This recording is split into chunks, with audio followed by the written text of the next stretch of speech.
Welcome. हाँ चलो है। सबको एक साथ गुड मॉर्निंग। आवाज आ रही है मेरी?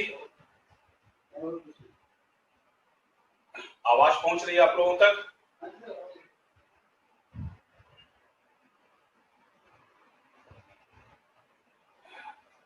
ओके, सबको गुड मॉर्निंग।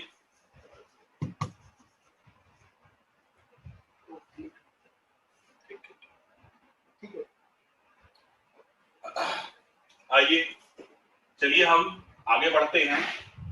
साइटोलॉजी के कई डायमेंशन हम लोगों ने देखे थे, सेल के डिफरेंट पार्ट के बारे में।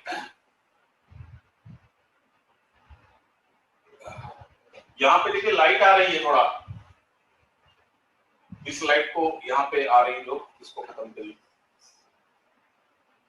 पहले वाला ठीक था? नहीं, ऑफ करिए, एक और ऑफ करिए। हाँ जी।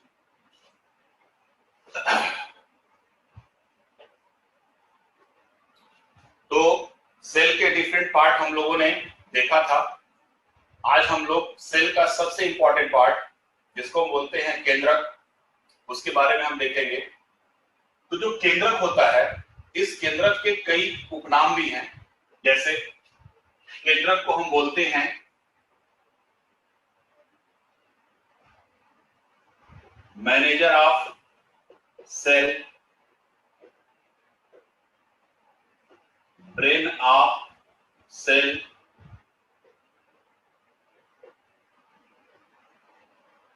कंट्रोलर ऑफ सेल, या इनको कैरी ऑन भी कहा जाता है। ठीक है, तो जो केंद्रक हैं, इस केंद्रक के बहुत सारे नाम हैं काम के आधार पर। केंद्रक को हम मैनेजर ऑफ सेल भी बोलते हैं, ब्रेन ऑफ सेल भी बोलते हैं, कंट्रोलर ऑफ सेल भी बोलते हैं, या हम इनको कैरियॉन्स भी बोलते हैं, या एक नाम और भी बोला जाता है रेगुलेशन ऑफ सेल साइकिल। एक और नाम है इनका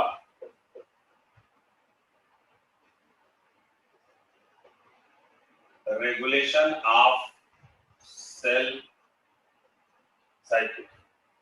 यानी कि इतने कार्य हैं आपके किसके, कोशिका के, केंद्रक के। बोर्ड क्लियर नहीं है? ओके, देखता हूं, कुछ मैं करवाता हूं। थोड़ा सा लाइट तो यार, बोर्ड क्लियर नहीं आ रही है। पीछे वाली लाइट नहीं जलेगी वो? ये हो जाएगा सर, ये जला लाइट।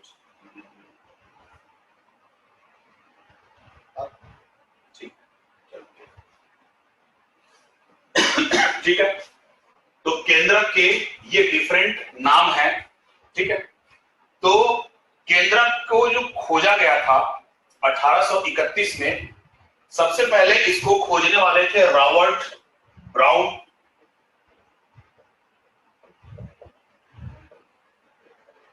रॉबर्ट ब्राउन एक पौधा है ऑर्किड।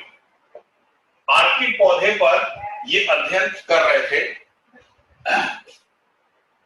तो ऑर्किड पौधे पर अध्ययन करने के दौरान इनको एक स्ट्रक्चर दिखाई दिया।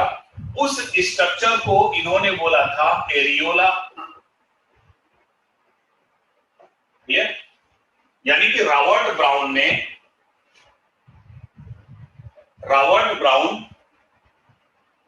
जब ऑर्किड के पौधे का अध्ययन कर रहे थे, तो ऑर्किड के पौधे के अध्ययन करने के दौरान उनको एक स्ट्रक्चर दिखा, जिसको बोला उन्होंने एरियोला।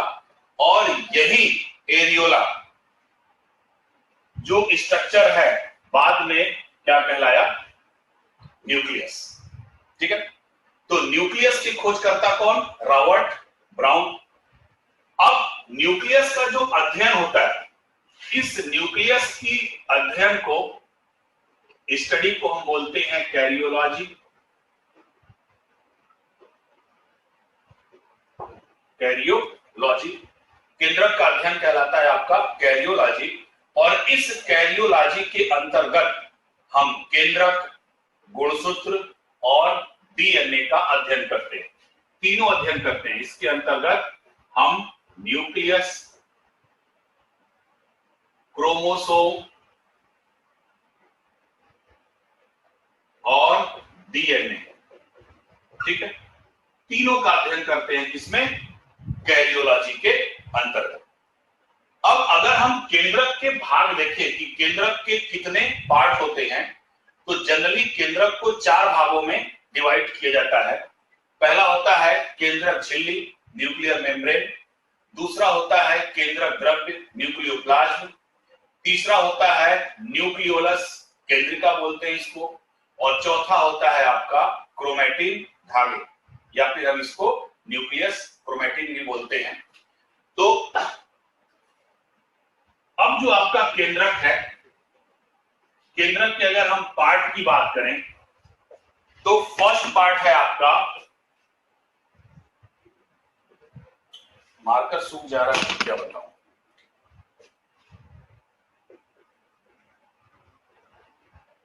न्यूक्लियर मेम्ब्रेन,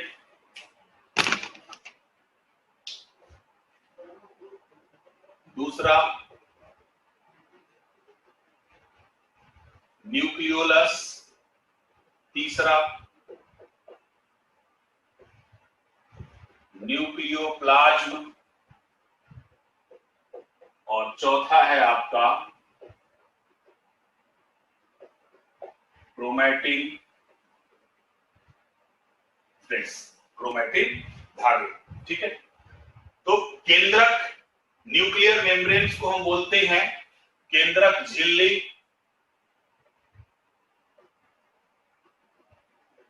न्यूक्लियोलस को हम बोलते हैं केंद्रिका, न्यूक्लियोप्लाज्म को हम बोलते हैं केंद्रक द्रव्य और इसको हम बोलते हैं क्रोमैटिन धागे, ठीक है।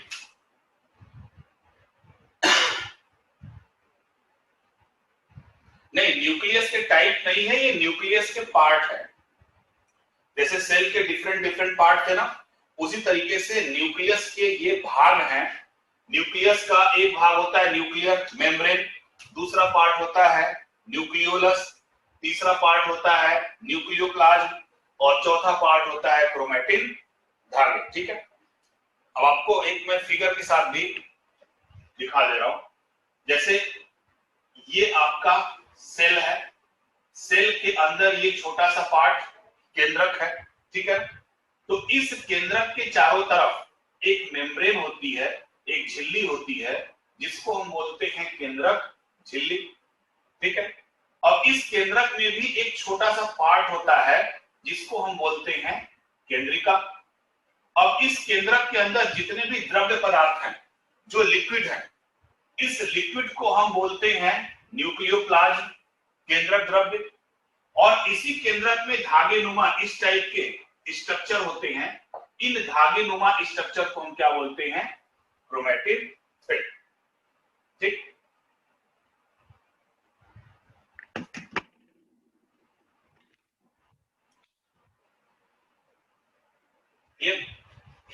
तो ये जो न्यूक्लियस के आपके पार्ट हैं, इस न्यूक्लियस के डिफरेंट डिफरेंट जो पार्ट हैं, 4 पार्ट हैं, इन 4 पार्टों के वर्क भी आपके अलग अलग हैं।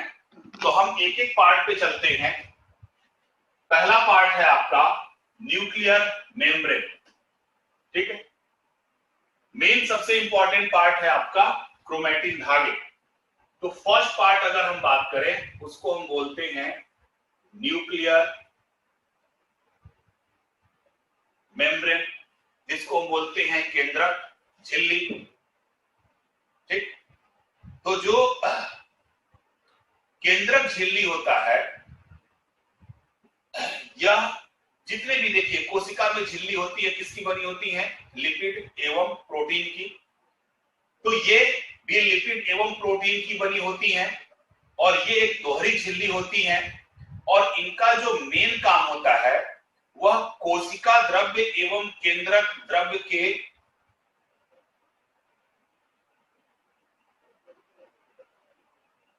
एक तो बायोलॉजी ऊपर से ऐसी राइटिंग, अब कैसी राइटिंग में लिखूं भाई।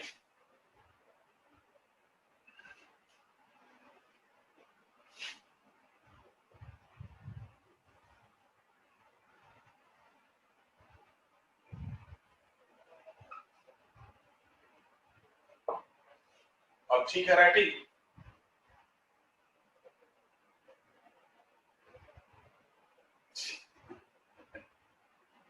ठीक है। अब वीडियो क्वालिटी या वगैरह ये तो मैनेजमेंट करेगा ना, अब मैं क्या करूं। बोर्ड साफ तो है,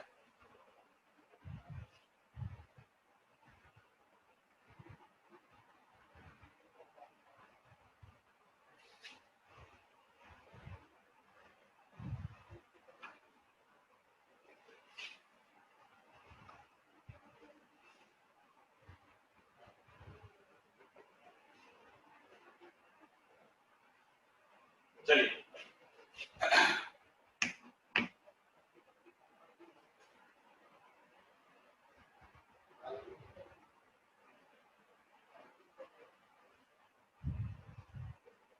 ओके चलिए पढ़ाते हैं।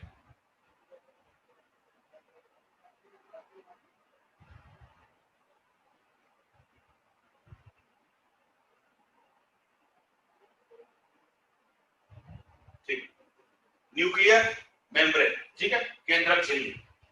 जो केंद्रक झिल्ली होती है ये भी दोहरी आवरण की बनी होती है, डबल मेम्ब्रेन होती है, लिपिड एवं प्रोटीन की बनी होती है। मेन काम क्या है इनका, केंद्रक द्रव्य और कोशिका द्रव्य के बीच ये संपर्क बनाए रखती है। जैसे क्या करें, मार्कर यहां भी चल रहा है सही।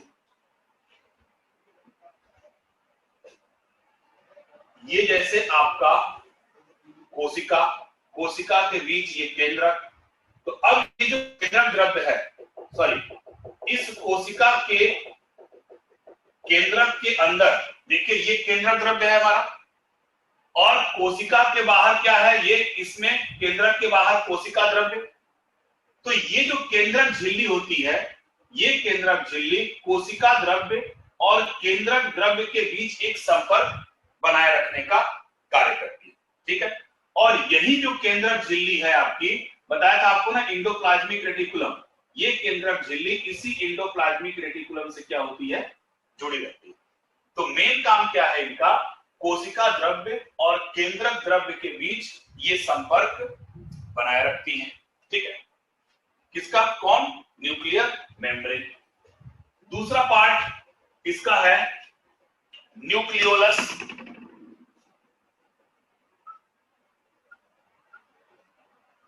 ठीक, न्यूक्लियोलस तो हम बोलते हैं केंद्रिका। जैसे अगर ये केंद्रक था तो केंद्रक में एक मैंने छोटा सा इस तरीके से बनाया था, तो केंद्रक के बीच में एक छोटा सा पार्ट होता है जिसको हम बोलते हैं केंद्रिका। आप 1 मिनट आप लोग रुकिए, मैं थोड़ा सा मार्कर लेके आता हूं। या फ्रेश मार्कर नहीं है कोई, मार्कर एक ही से नहीं चल रहा, सब चल रहे ठीक हो जा रहे हैं, चल रहे ठीक हो जा रहे हैं। ओके, तो जो केंद्रिका होती है, केंद्रिका, ये केंद्रक में एक झिल्लीनुमा संरचना होती है जिनका मेन काम होता है आरएनए एवं राइबोसोम का निर्माण करना।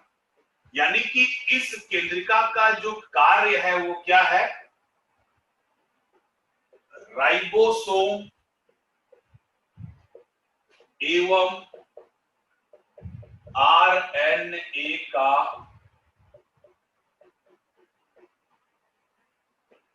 निर्माण करना, ठीक है।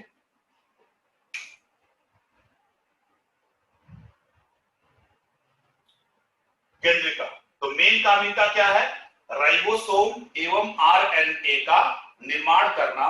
और इस केंद्रिका में लगभग 85% हिस्टोन प्रोटीन होता है, ठीक है। कंपोजिशन पे ध्यान दीजिएगा, 85% हिस्टोन प्रोटीन होता है, 10% RNA होता है और 5% के आसपास DNA होता है। ठीक है, केंद्रिका का मेन काम क्या है? राइबोसोम एवं RNA का निर्माण करना। केंद्रक के अंदर एक छोटा सा स्ट्रक्चर होता है, ठीक है, उसको बोलते हैं केंद्रिका।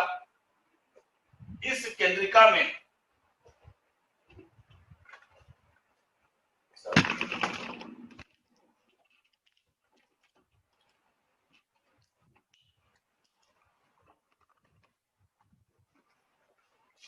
एक्चुअली जो मार्कर है ना, डायरेक्ट हवा लग रही है ना, इसकी वजह से सूख रहा है, ओपन होते ही ये सूख जा रहा है।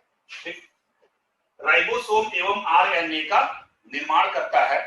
और एक चीज अभी RNA आएगा तो मैं बताऊंगा क्या होता है, कि इनका भी निर्माण DNA के दिशा निर्देशानुसार होता है, लेकिन करता कौन है? आपका न्यूक्लियोलस। और इस न्यूक्लियोलस में 85% हिस्टोन प्रोटीन, 10% RNA एवं 5% आपका DNA मौजूद रहता है। ठीक, तीसरा पार्ट है आपका, जो पहला था न्यूक्लियर मेम्ब्रेन, दूसरा पार्ट है आपका न्यूक्लियोलस, तीसरा पार्ट है आपका न्यूक्लियोप्लाज्म।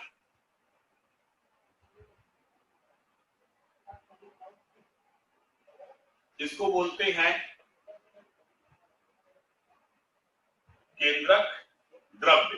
ठीक है, अब केंद्रक के अंदर एक रंगहीन पारदर्शी और दानेदार नुमा स्ट्रक्चर होती है, जिसमें protein, carbon, nitrogen, phosphorus, sugar, histone protein एक प्रकार का क्षारीय प्रोटीन होता है जो DNA को बांधे रखने का कार्य करता है। ठीक है, अभी DNA हम बताएंगे तो और भी आपका क्लियर हो जाएगा। आप स्टेप बाय चलते रहिए, सब चीज आएगी, जो आप पूछ रहे हैं ना वो सब चीजें आएंगी। तो ये जैसे कोशिका के अंदर कोशिका द्रव्य मैंने बोला, ठीक है, तरल पदार्थ, उसी तरीके से केंद्रक के अंदर भी एक तरल पदार्थ होता है जो रंगहीन होता है, पारदर्शी होता है, दानेदार द्रव्य के रूप में होता है। और इनमें प्रमुख रूप से आपका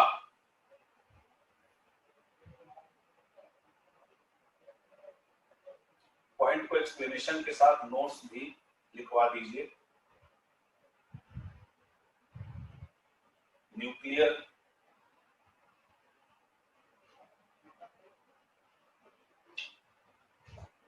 न्यूक्लियस के 4 पार्ट। पहला न्यूक्लियर मेम्ब्रेन, केंद्रक झिल्ली। केंद्रक झिल्ली क्या करती है? कोशिका द्रव्य और केंद्रक द्रव्य के बीच सामंजस्य स्थापित करती है। केंद्रक के अंदर एक और छोटा सा पार्ट होता है जिसको हम बोलते हैं केंद्रिका। केंद्रिका जो होती है वो राइबोसोम एवं RNA का निर्माण करती है। इसमें 85% हिस्टोन प्रोटीन और 85% हिस्टोन प्रोटीन, 10% आपका RNA और 5% DNA होता है। तीसरा पार्ट है आपका न्यूक्लियोप्लाज्म, केंद्रक द्रव्य। तो केंद्रक द्रव्य केंद्रक के अंदर उपस्थित एक द्रव्य पदार्थ है जो पारदर्शी होता है, दानेदार रूप में होता है, रंगहीन होता है। और इसमें भी protein, carbon, nitrogen, phosphorus, nucleic अम्ल जैसे DNA एवं RNA,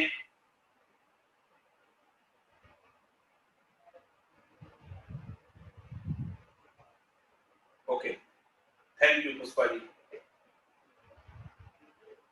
DNA एवं RNA भी होते हैं।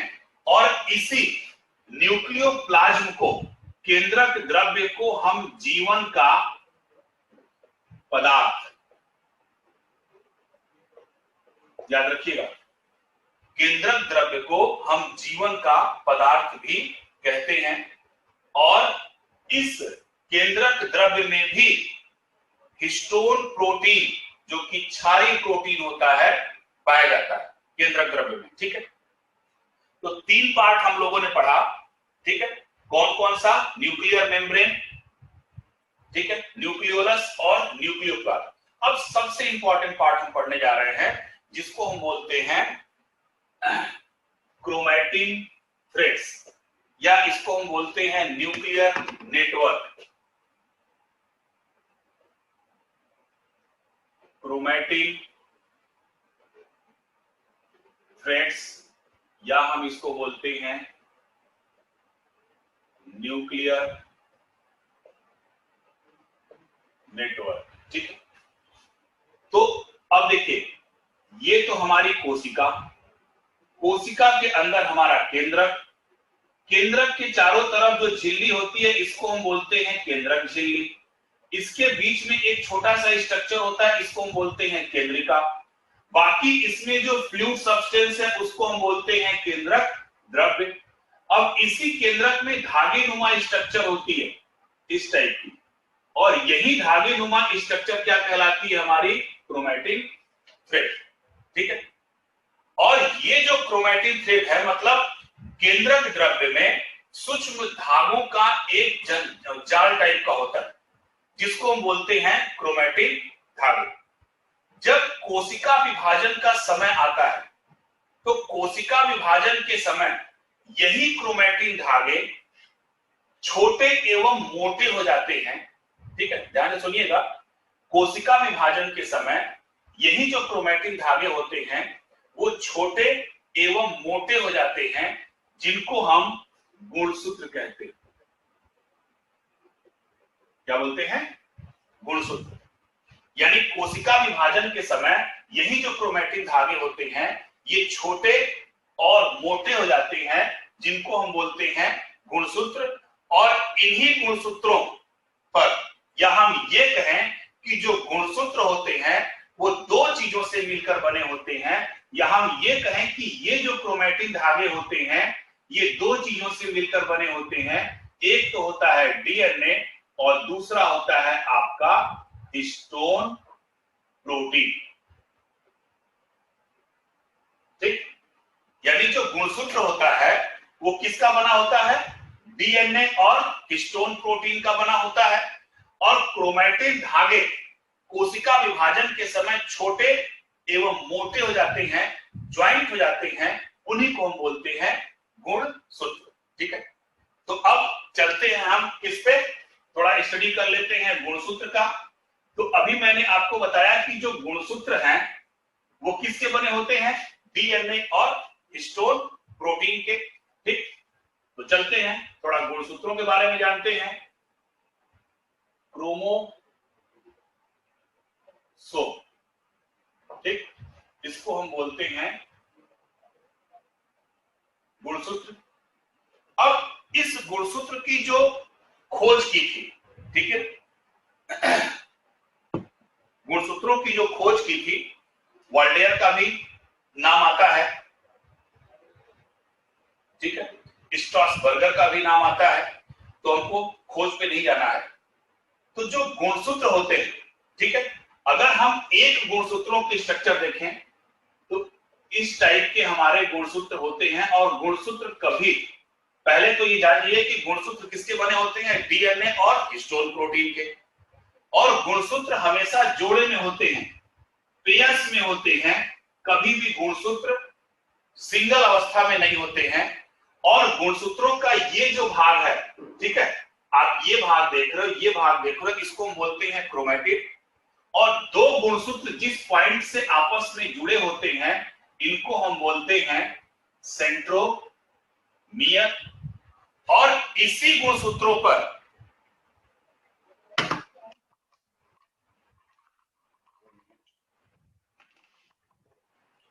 इन्हीं गुणसूत्रों पर, ग्रीन कलर का मैं बना रहा हूं, आपको दिख रहा होगा शायद, इन्हीं गुणसूत्रों पर हमारा जो डीएनए होता है ये इसी तरीके से लगा होता है। ठीक है, यानी ये जो स्पाइरल क्रम में आपको दिख रहा है ये क्या है, आपका डीएनए।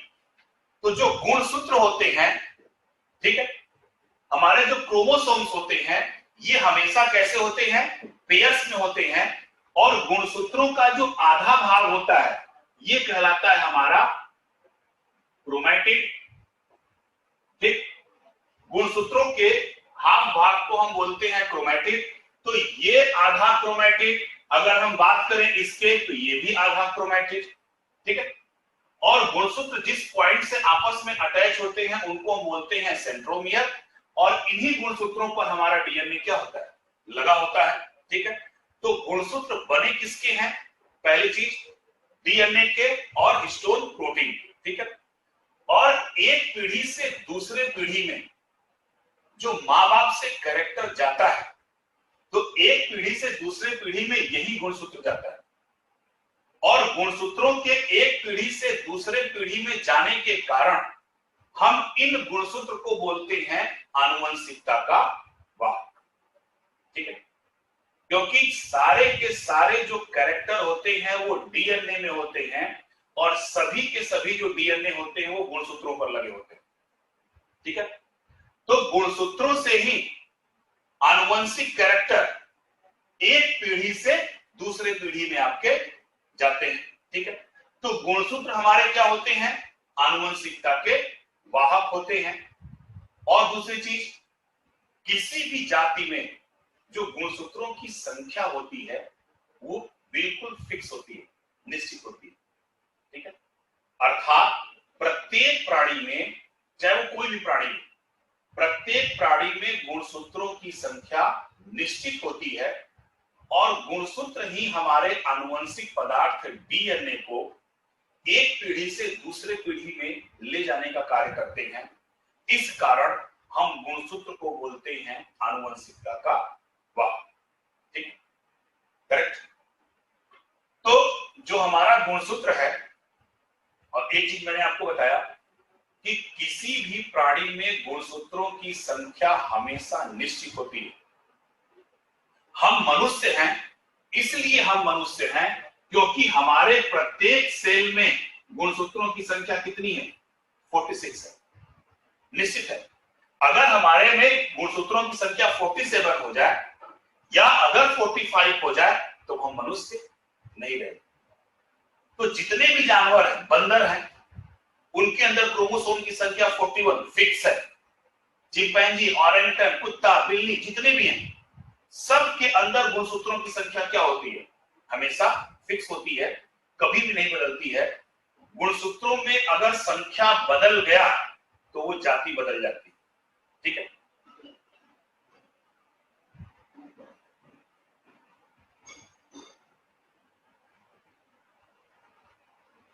ठीक, चलिए आते हैं। तो जो गुणसूत्र है, फिर से मैं आपको रिपीट कर रहा हूं क्योंकि है बड़ा इंपॉर्टेंट चीज है। गुणसूत्र डीएनए और हिस्टोन के बने होते हैं और जिस पॉइंट, गुणसूत्र हमेशा जोड़े में होते हैं, जिस पॉइंट पे गुणसूत्र आपस में जुड़े होते हैं उनको हम बोलते हैं सेंट्रोमियर, ठीक है। गुणसूत्र क्या होते हैं? हमारे आनुवंशिक पदार्थ को एक पीढ़ी से दूसरे पीढ़ी में ले जाने का कार्य करते हैं, ठीक है। और ये हमेशा जोड़े में होते हैं और आनुवंशिक लक्षणों को, ठीक है, जेनेटिकल कैरेक्टर को। और एक चीज आप हमेशा जान लीजिएगा कि जहां भी आनुवंशिक लक्षण की बात होगी, आनुवंशिक गुणों की बात होगी, तो आप अपने दिमाग में सिर्फ एक चीज रखिएगा, डीएनए, ठीक है, सिर्फ एक चीज।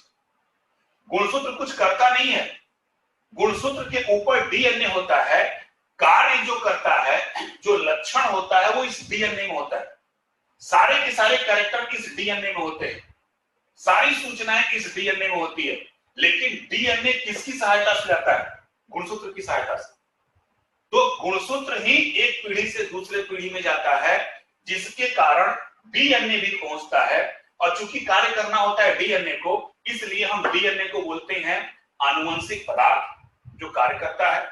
और इन पदार्थों को ले जाने का कार्य करता है कौन? गुणसूत्र। इस वजह से गुणसूत्र को हम बोलते हैं किसी आनुवंशिक पदार्थ के ले जाने का वाहक, यानी आनुवंशिकता का वाहक। फॉर एग्जाम्पल, जैसे आप कभी कोचिंग किए होंगे, तो घर से कोचिंग जाते हैं, ठीक है ना, कोचिंग से घर आते हैं और मात्र आपके पास एक ही साधन हो, बाइक, स्कूटी, ठीक है ना। बॉयज बाइक से चलते हैं, लड़कियां ज्यादा स्कूटी से चलती हैं, है ना, लेकिन बहुत तेज चलाती हैं, लेकिन उनका एक्सीडेंट भी नहीं होता है ना। तो अब जिस वाहन से आप जाते हो कोचिंग, सपोज दैट वही एकमात्र सोर्स हो, अगर वो वाहन नहीं होगा तो आप जाओगे? नहीं जाओगे। तो अब आपकी बाइक लेकर आपके कोचिंग में पहुंचती है, लेकिन बाइक तो नहीं पढ़ती है ना, पढ़ना आपको होता है। तो वो बाइक क्या हो गया? गुणसूत्र। ठीक है, पढ़ता कौन है? आप। तो आप क्या हो गए? डीएनए। पढ़ना आपको होता है, तो आप क्या हो गए? डीएनए। आपको ले जाने का काम कौन कर रहा है? गुणसूत्र। तो गुणसूत्र क्या हो गया? वाहन। उसी तरीके से हमारा आनुवंशिक पदार्थ क्या है? डीएनए। बट इस डीएनए को ले जाने का काम कौन करता है? गुणसूत्र। इस वजह से गुणसूत्र को हम बोलते हैं आनुवंशिकता का वाहक। अगर हम वैसे देखें तो गुणसूत्र हर एक जाति में फिक्स होता है, कभी भी बदलता नहीं है। अगर बदल गया तो वो जाति बदल जाती है। प्रत्येक गुणसूत्र में डीएनए और हिस्टोन प्रोटीन होता है। नियर अबाउट 40% डीएनए होता है और 50% के आसपास हिस्टोन प्रोटीन होते हैं। इसके अलावा कुछ मात्रा में एसिड भी होता है और कुछ मात्रा में आपके आरएनए भी होते हैं। गुणसूत्र जो होते हैं ये लिंग निर्धारण में अहम भूमिका निभाते हैं। यानी किसी भी जंतु का जो बच्चा है वो मेल है या फीमेल है, ये डिसाइड करता है आपका गुणसूत्र। ठीक है, तो लिंग निर्धारण में गुणसूत्रों की अहम भूमिका होती है। इसी के द्वारा आपके बच्चे का लिंग निर्धारित होता है और गुणसूत्रों की संख्या में कमी हो जाए या गुणसूत्रों की संख्या में बढ़ोतरी हो जाए या गुणसूत्रों के किसी भी भाग में खराबी हो जाए तो व्यक्ति कई प्रकार के आनुवंशिक रोगों का शिकार हो जाता है। और इसी आनुवंशिक रोगों को जो गुणसूत्रों में खराबी के कारण होता है उसको हम बोलते हैं जेनेटिक डिसऑर्डर या इसको बोला जाता है सिंड्रोम। ठीक है ना, अभी हम आगे सिंड्रोम की भी चर्चा करेंगे, पहले हम गुणसूत्रों की चर्चा कर ले अच्छी तरीके से। तो जो गुणसूत्र होते हैं वो क्या होते हैं कि ये आपके आनुवंशिक गुणों को एक पीढ़ी से दूसरे पीढ़ी में ले जाने का कार्य करते हैं और गुणसूत्रों के द्वारा ही लिंग निर्धारण की प्रक्रिया होती है। ठीक है, अब ये जो गुणसूत्र होते हैं, ठीक है, गुणसूत्रों के बारे में बेसिक जानकारी तो हम लोग लिए। अब थोड़ा सा ह्यूमन क्रोमोसोम के बारे में हम देखते हैं। मानव और गुणसूत्र हमेशा जोड़े में होते हैं, अभी मैंने आपको बताया। तो जो आपका ह्यूमन क्रोमोसोम, मनुष्य में जो गुणसूत्र होते हैं, मनुष्य में गुणसूत्रों की संख्या होती है टोटल 46। ठीक, यहां पे एक सेल की बात हो रही है। एक कोशिका में जो गुणसूत्रों की संख्या होती है वो कितनी होती है? 46। और ये जो 46 होते हैं वो 23 जोड़े में होते हैं। अब इस 23 जोड़े में 1 से 22 जोड़े तक,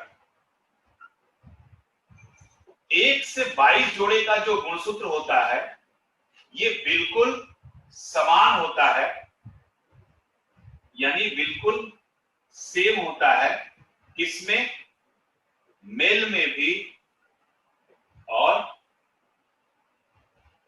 फीमेल में।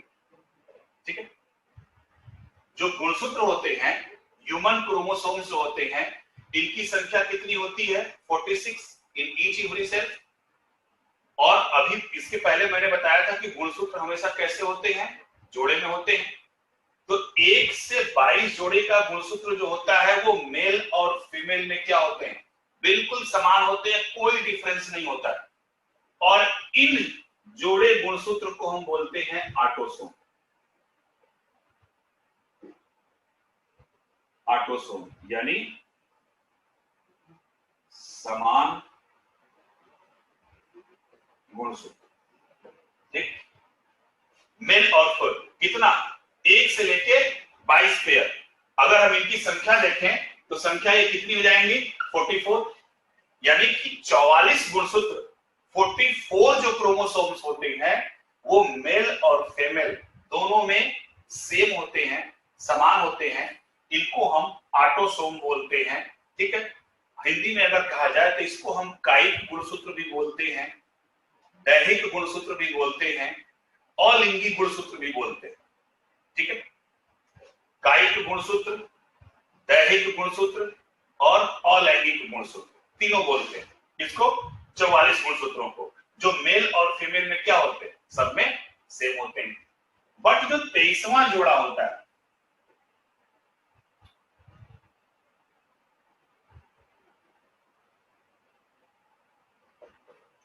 जो 23वां जोड़ा क्रोमोसोम होता है ये डिफरेंट होता है। इसमें मेल में भी और फीमेल में भी,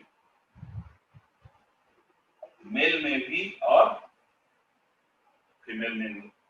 जो 23वां जोड़ा मेल में होता है उसका सिंबल है आपका एक्स वाई, और फीमेल में जो 23वां जोड़ा होता है उसका सिंबल है आपका एक्स एक्स। ठीक, 23वां जोड़ा यानी 44 गुणसूत्र सब में क्या होते हैं, बिल्कुल सेम होते हैं।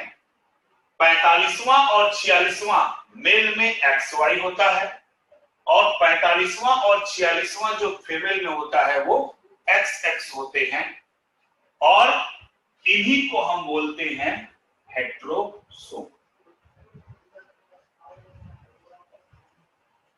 हेट्रोसोम, हेट्रोसोम को हम बोलते हैं लिंग गुणसूत्र। जैसे इसको बोलते हैं अलिंगी गुणसूत्र, इसको हम बोलते हैं लिंग गुणसूत्र।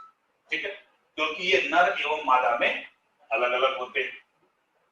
ये समझ गए होंगे आप लोग। 46 गुणसूत्र होते हैं, 44 मेल और फीमेल में सेम होते हैं, उनको हम बोलते हैं ऑटोसोम।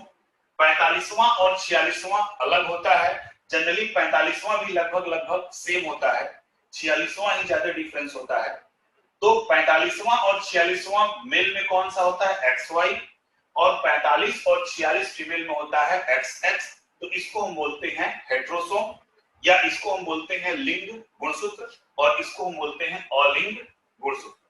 तो अगर हम ह्यूमन की बात करें तो ह्यूमन को हम ऐसे भी लिख सकते हैं, अगर हम मेल के बारे में लिखें तो मेल को हम 44 प्लस एक्स वाई लिख सकते हैं। 44 हम पुरुष हैं क्योंकि एक्स और वाई 45 और 46, ऐसे भी लिख सकते हैं। और अगर हम फीमेल है तो हम ऐसे भी लिख सकते हैं 44 प्लस एक्स एक्स, हो सकता है। भाई मेल फीमेल में 44 क्या है, बिल्कुल कॉमन है, और 45 एक्स 46 वाई, यहां पर 45 एक्स और 46 एक्स लिंगी गुणसूत्र में तो अंतर है।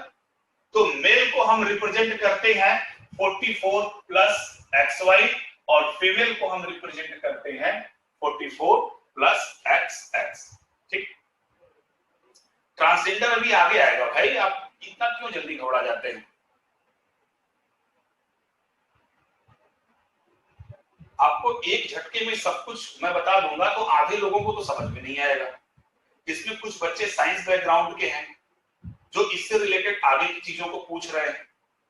ठीक है, तो आप तो साइंस जानते हैं, लेकिन जो आर्ट और कॉमर्स बैकग्राउंड के बच्चे हैं उनको समझने में थोड़ी प्रॉब्लम होती है, इसलिए सिंपल भाषा में मैं समझाने की कोशिश करता हूं। ठीक है, आपका ट्रांसजेंडर जितने भी सिंड्रोम है वो एक एक करके आएंगे, और जब एक एक करके आएंगे तो आपको समझ में आ जाएगा, और नहीं आएगा तो फिर बाकी आप पूछ लीजिएगा। कॉमर्स है, आर्ट हम जानते हैं, थोड़ा सा साइंस बैकग्राउंड कमजोर होता है। ठीक है, ठीक, तो कोशिश रहती है कि सिंपल भाषा में समझाने की। ठीक है,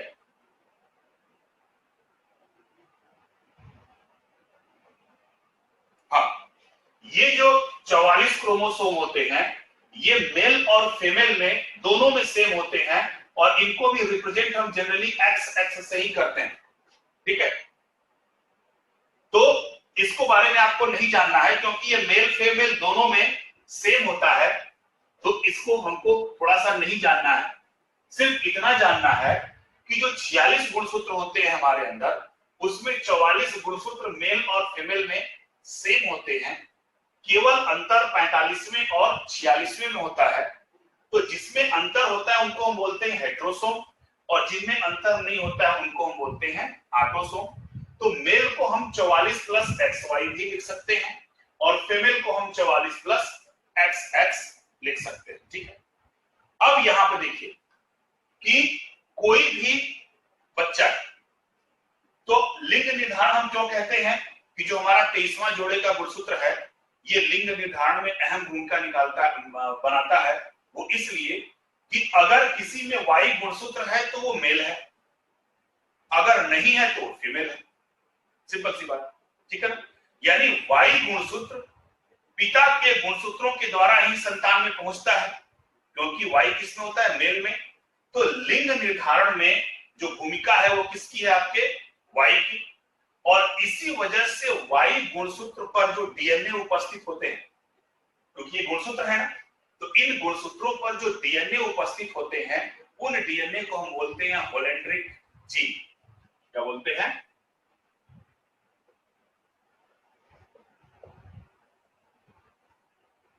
होलेंड्रिक जीन भी बोला जाता है। तो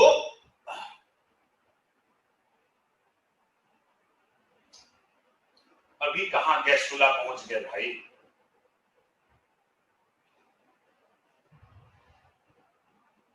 मैं रिप्रोडक्टिव सिस्टम में नहीं जा रहा हूं कि गैस्ट्रुला ब्रास्टुला वगैरह आप लोग इस पे रिसर्च करने लगे हो।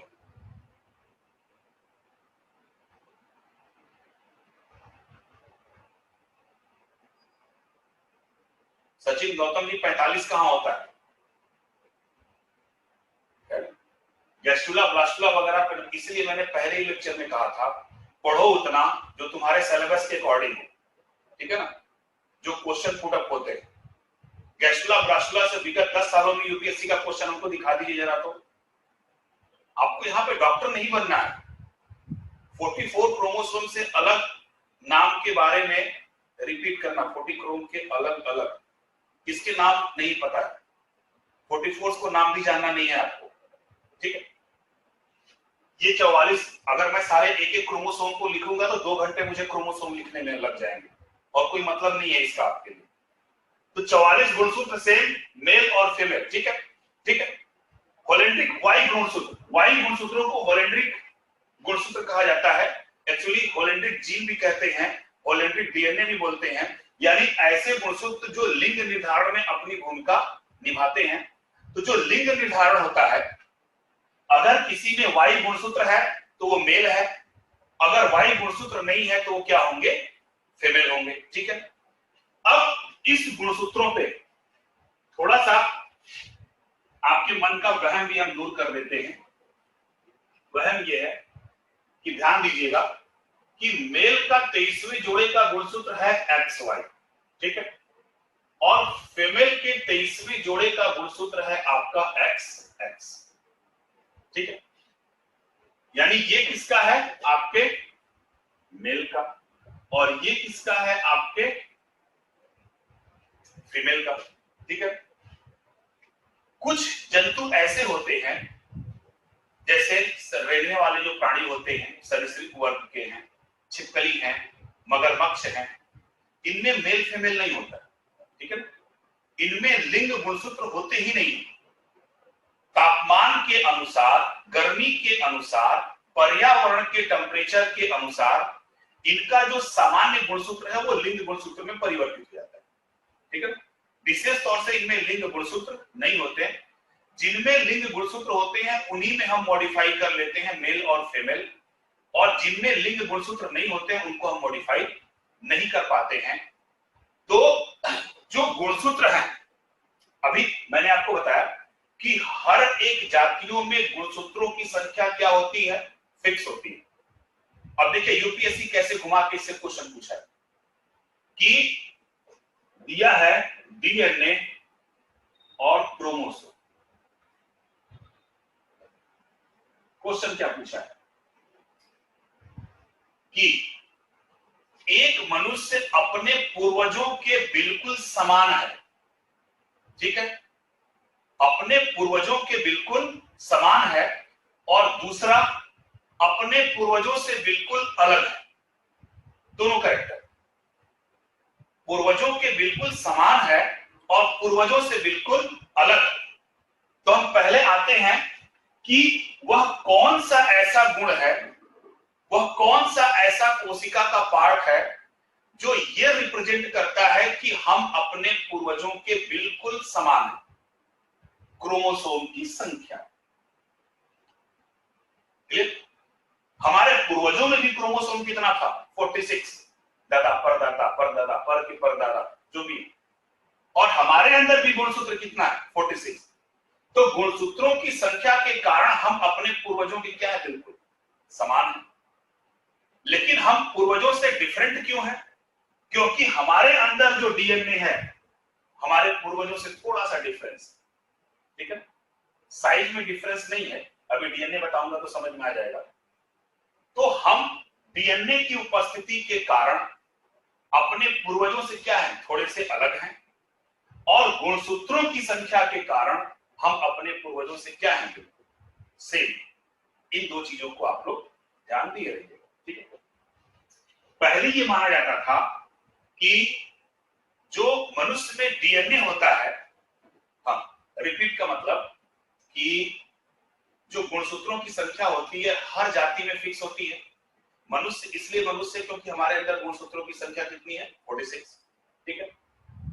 तो मनुष्य में जितने भी मनुष्य हैं सबके अंदर क्रोमोसोम की संख्या है 46। तो हर जाति में गुणसूत्रों की संख्या क्या होती है हमेशा फिक्स होती है। तो फिक्स होने के कारण हम ये कहते हैं कि हम अपने पूर्वजों की क्या है बिल्कुल समान। उनके में भी 46 था, हमारे में भी 46, बट उनके डीएनए से हमारे डीएनए में थोड़ा सा डिफरेंस है। वो कैसे?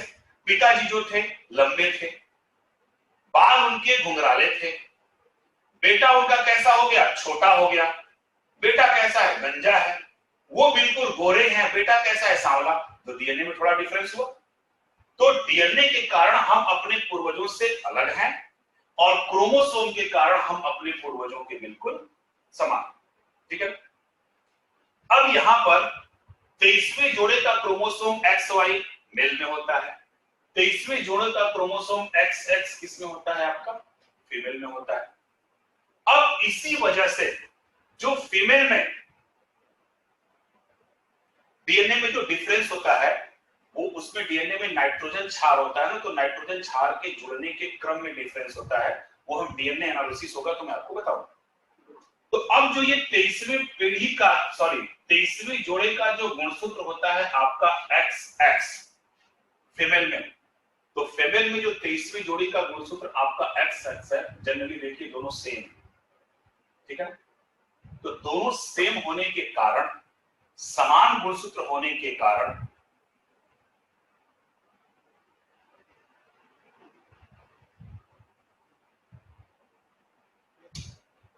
अरे मेरे भाई पहला बच्चा गर्ल्स क्यों होगा? 44 क्रोमोसोम सेम होने का कारण मतलब आप समझ गए कि उनके में भी 2 हाथ है, आप में भी 2 हाथ है, उनके में 2 नाक है, एक नाक है, आप में एक नाक है।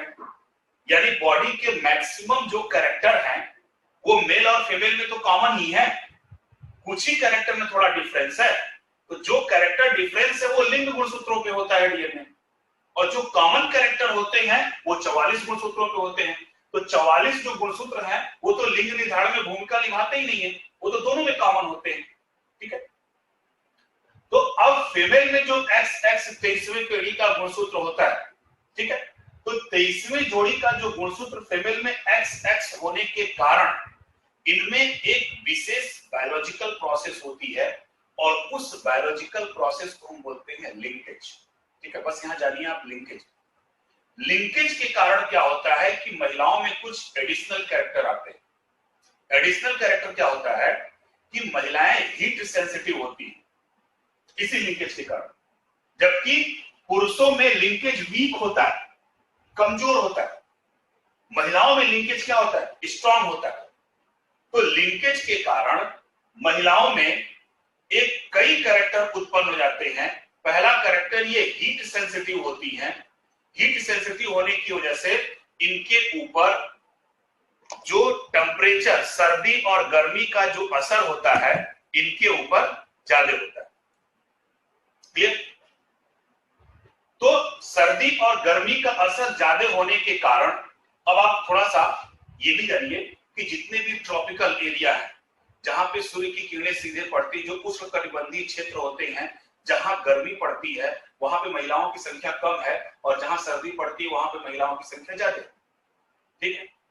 और दूसरा, हमारे समाज में जो आजकल मॉडर्निटी आ गई है, छोटे छोटे कपड़े पहनने की वगैरह, पहले कहा जाता था कि महिलाओं को कपड़े ढककर पहनने की विशेष तौर से भारतीय परिवेश है, तो उसके पीछे रीजन क्या है?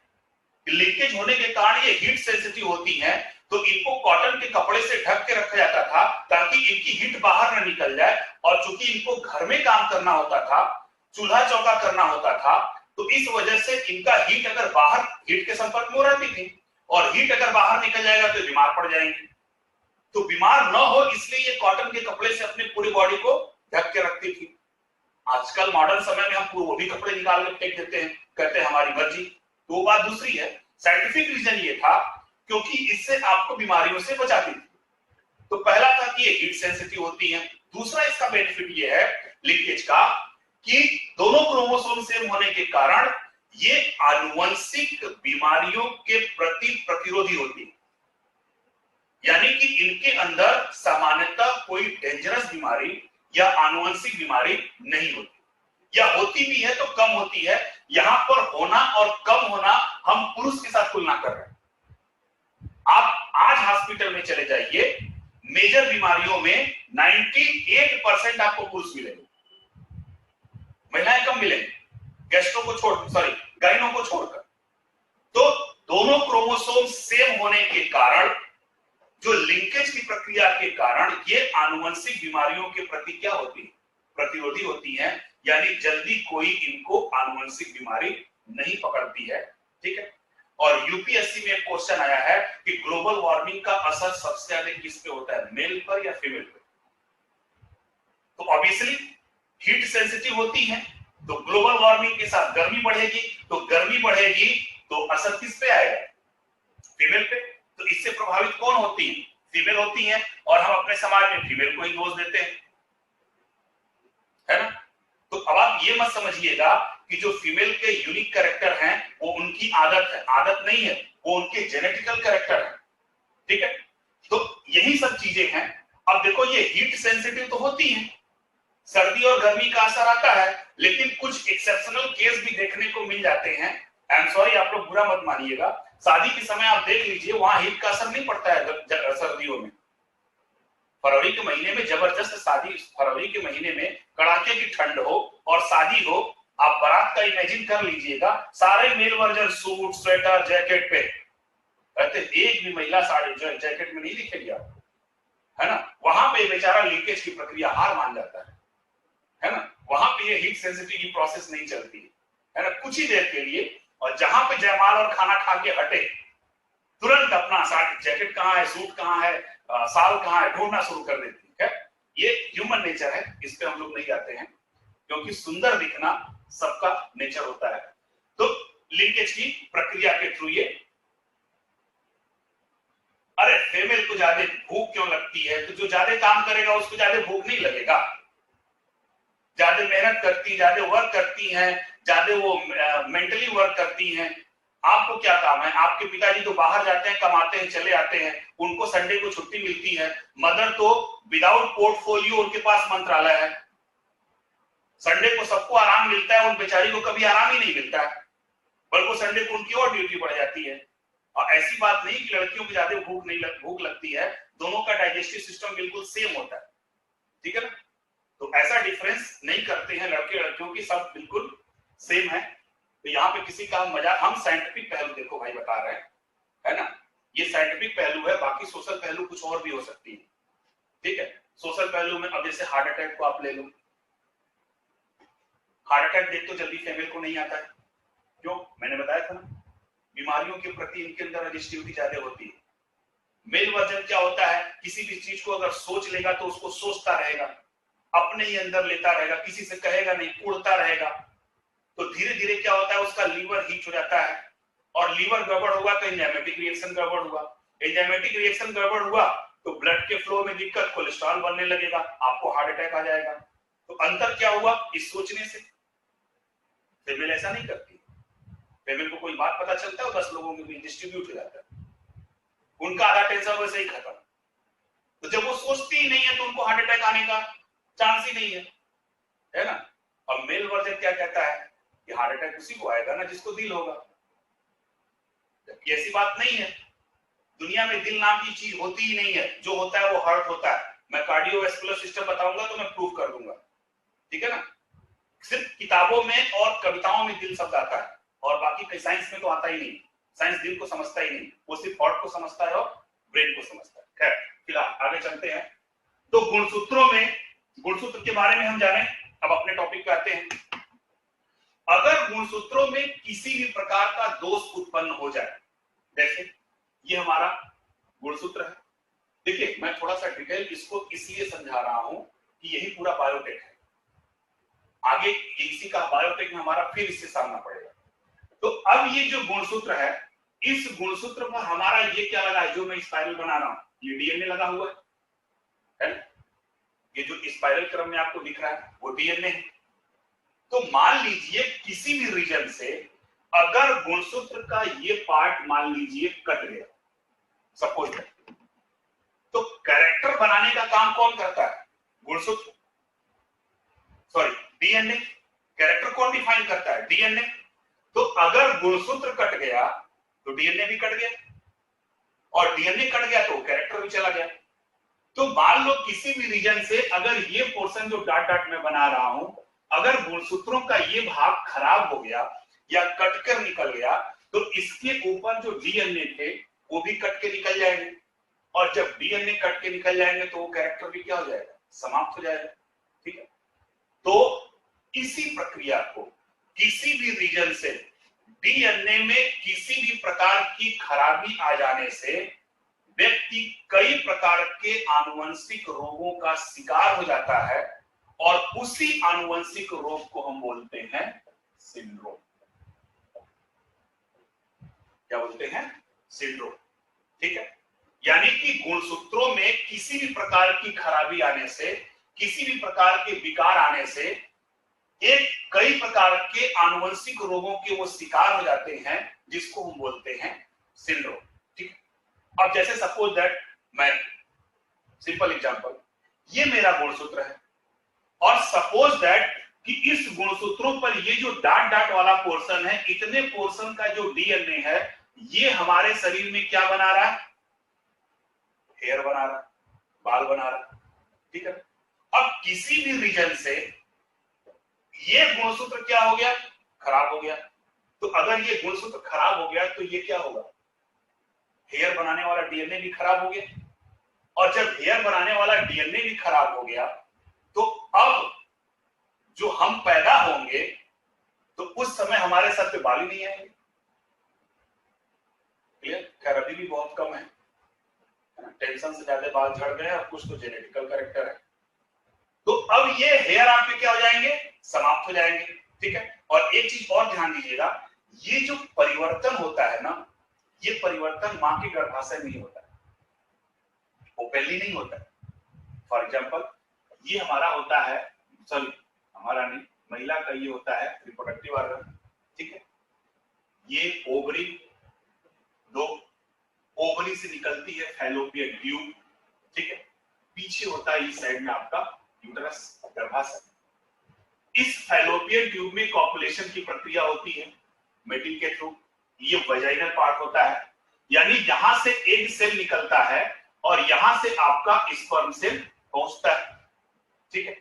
और यहां पे इसी फैलोपियन ट्यूब में क्या होता है? फर्टिलाइजेशन की प्रक्रिया होती है, निषेचन की प्रक्रिया होती है। अब सुनते हैं, निषेचन की प्रक्रिया में क्या होता है कि एक एग सेल हुआ, तो एक, चूंकि एग सेल है तो न्यूक्लियस भी है इसमें, किसके साथ कॉपुलेट करता है? स्पर्म सेल के साथ, शुक्राणु के साथ। तो जब शुक्राणु इस अंडाणु कोशिका के पास पहुंचता है, तो ये जो शुक्राणु का केंद्रक है, ये जो आप देख रहे हैं, यही केंद्रक केवल इसके अंदर एंट्री करता है, बाकी का पार्ट गलकर समाप्त हो जाता है। तो जब बाकी का पार्ट गलकर समाप्त हो जाता है, और जैसे ही ये अंडाणु के अंदर पहुंचा, ये पुरुष के स्पर्म का न्यूक्लियस है और ये मदर के एग सेल का न्यूक्लियस है, और ये दोनों आपस में यहाँ पे क्या हो जाते हैं? फ्यूज हो जाते हैं। और फ्यूज हो गए तो ये क्या बन गया? जाइगोट। और जैसी जाइगोट बनता है, ये गर्भाशय में ट्रांसमिट हो जाता है। ये प्रक्रिया कहां हुई? आपके फैलोपियन ट्यूब में। तो जिस किसी महिला का फैलोपियन ट्यूब होता है, खराब होता है, उन महिलाओं में अंदर जाइगोट नहीं बन पाता है, फिर डॉक्टर उनको टेस्ट ट्यूब का रिकमेंड करते हैं। आईवीएफ जिसको बोलते हैं, टेस्ट ट्यूब बेबी का। तो जब ये जाइगोट बनता है तो सपोज दैट, अब पता तो चलता ही नहीं कि कब जाइगोट बन रहा है। आज शादी हुई, शादी होने के बाद कॉपुलेशन होता है, तो हमको तो तब पता चलता है ना कि आई एम प्रेग्नेंट 1 मंथ के बाद, जब पीरियोडिक मोशन आना बंद हो जाता है, मेंस्ट्रुअल साइकिल बंद हो जाती है।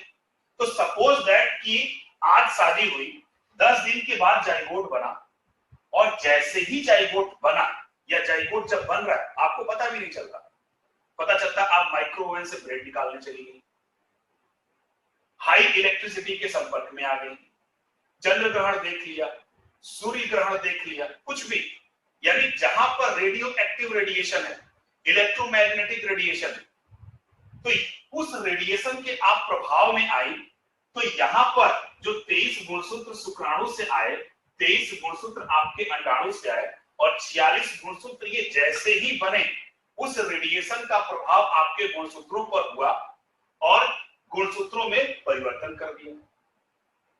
और जब गुणसूत्रों में परिवर्तन कर दिया तो अभी तो ये बेबी बना नहीं, अभी तो ये जाइगोट है।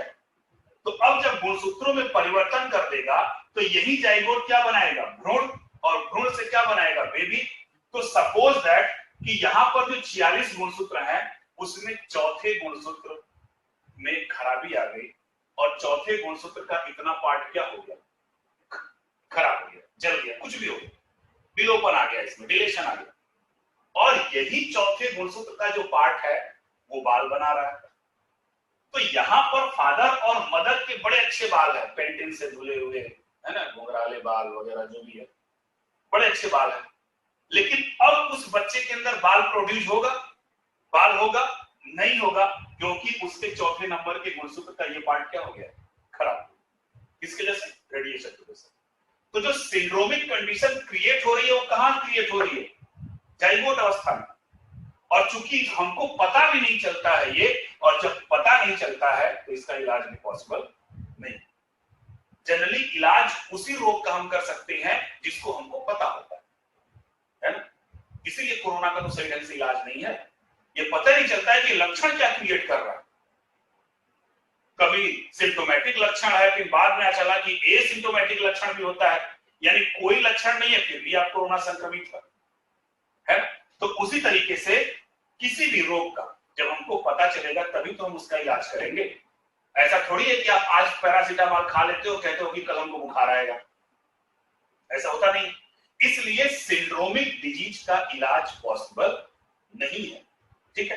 तो कहने का मतलब सिर्फ ये है, समझ गए होंगे आप लोग, कि क्रोमोसोम में किसी भी प्रकार की गड़बड़ी से जो आनुवंशिक रोग उत्पन्न होते हैं वो क्या कहलाते हैं, सिंड्रोम। और सिंड्रोम हमेशा अस्थायी होते हैं, और ये कैसे होते हैं, इलाज होते हैं, ठीक है। तो अब जो सिंड्रोम है, तो जैसे हमारे अंदर 46 गुणसूत्र हैं, ठीक है, तो 1 से लेके 46 गुणसूत्रों में भी कंडीशन हो सकती है ना। तो अब चूंकि 46 गुणसूत्र कैसे हैं, पेयर्ड में है ना, 23 पेयर्ड में है, तो 1 से लेकर 23 जोड़े के गुणसूत्रों में परिवर्तन हो सकता है, किसी में भी हो सकता है, ठीक है। तो जैसे हमारे गुणसूत्रों के 2 कैटेगरी, ऑटोसोम और हेट्रोसोम, उसी तरीके से सिंड्रोम के भी 2 कैटेगरी हैं, ऑटोसोमल सिंड्रोम और हेट्रोसोमल सिंड्रोम, ठीक है। चलते हैं, देखते हैं।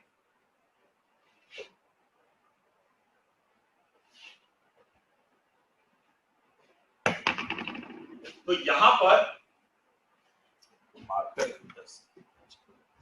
1 मिनट,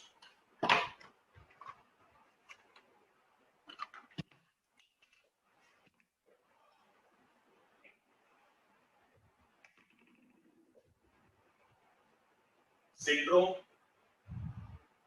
तो सिंड्रोम किसको कहेंगे,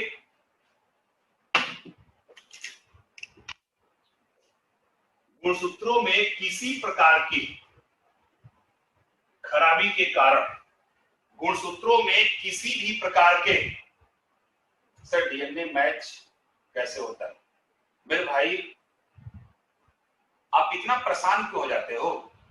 अभी डीएनए आएगा तो मैं बताऊंगा, आरएनए आएगा तो मैं बताऊंगा, एक एक स्टेप पे चलो ना, इतना क्यों जल्दीबाजी करते हो, है ना। मैं मेल दे दूंगा, आप मेल कर देना हमको और तुमको डिटेल में मैं बता दूंगा अच्छे से, ठीक है। स्टेप वाइज हमको चलने दो, यहाँ बहुत सारे बच्चे, ठीक है। तो सिंड्रोम टू टाइप्स के, जैसे गुणसूत्र दो प्रकार के, एक को हम बोलते हैं ऑटो सोमल सिंड्रोम और दूसरे को हम बोलते हैं हेट्रोसोमल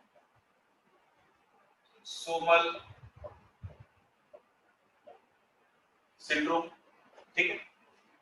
तो ऑटोसोमल जो सिंड्रोम होगा वो किसमें होगा, 1 से लेकर 22 पेयर के बीच होगा, ठीक है। और हेट्रोसोमल किसमें होगा, 23वें जोड़े के बीच में होगा, जैसे गुणसूत्र था।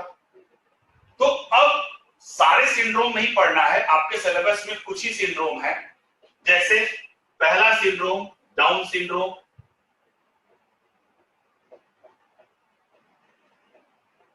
भाई हिंदी किसी की भी नहीं है इसलिए मैं हिंदी नहीं लिख रहा हूं यहां पे।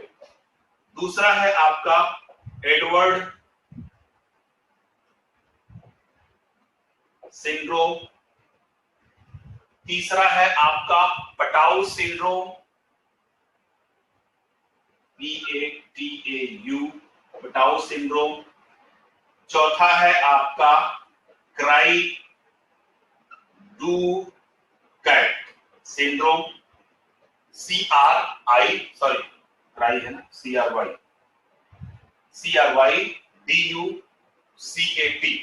ठीक है, या चैट कर लो और ज्यादा अच्छा नाम रहता है इसका,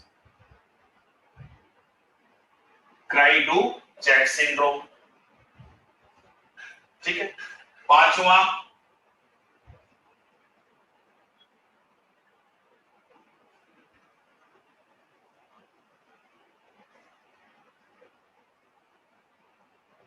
फिलाडेल्फिया सिंड्रोम, ठीक है, FILADELFIA फिलाडेल्फिया सिंड्रोम। आपको साफ लिख रहा हूं ना, कोई दिक्कत तो नहीं है, ठीक। तो जो ऑटोसोमल सिंड्रोम है 1 से लेके 22 पेयर यानी 44 गुणसूत्रों में अगर कोई खराबी आती है तो ये डिफरेंट प्रकार के आपके सिंड्रोम होते हैं। तो जो डाउन सिंड्रोम होता है वो जनरली 21वें जोड़ी के गुणसूत्र में होता है, ठीक है। एडवर्ड सिंड्रोम जो होता है वह 18वीं जोड़ी के गुणसूत्र में होता है, पटाउ सिंड्रोम 13वीं जोड़ी में होता है, क्राई डू कैट 5वीं जोड़ी में होता है और फिलाडेल्फिया जो होता है वह 22वीं जोड़ी में होता है, ठीक है। अगर 21वीं जोड़ी के गुणसूत्र में कुछ परिवर्तन हुआ तो उस सिंड्रोम को हम बोलते हैं डाउन सिंड्रोम। अगर 18वीं जोड़ी में कुछ परिवर्तन हुआ तो उसको हम बोलते हैं एडवर्ड सिंड्रोम। अगर 13वीं जोड़ी के गुणसूत्र में परिवर्तन हुआ तो उसको हम बोलते हैं पटाउ सिंड्रोम। 5वीं जोड़ी में परिवर्तन हुआ तो उसको हम बोलते हैं क्राई डू चैट सिंड्रोम और अगर 22वीं जोड़ी में हुआ तो हम उसको बोलते हैं फिलाडेल्फिया सिंड्रोम, ठीक है। अब हेट्रोसोमल में आते हैं। हेट्रोसोमल में 2 हैं। पहला है किल्ने-फ्लेटर सिंड्रोम,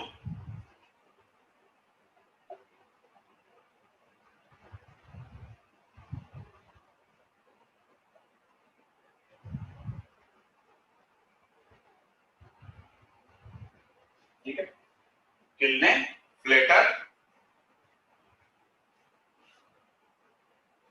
सिंड्रोम और दूसरा है आपका टर्नर सिंड्रोम,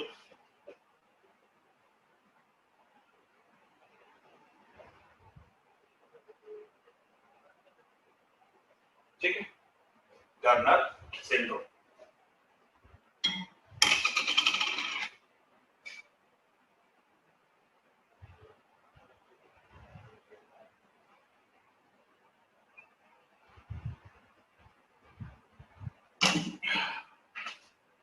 हो गया, लिख लिया आप लोग।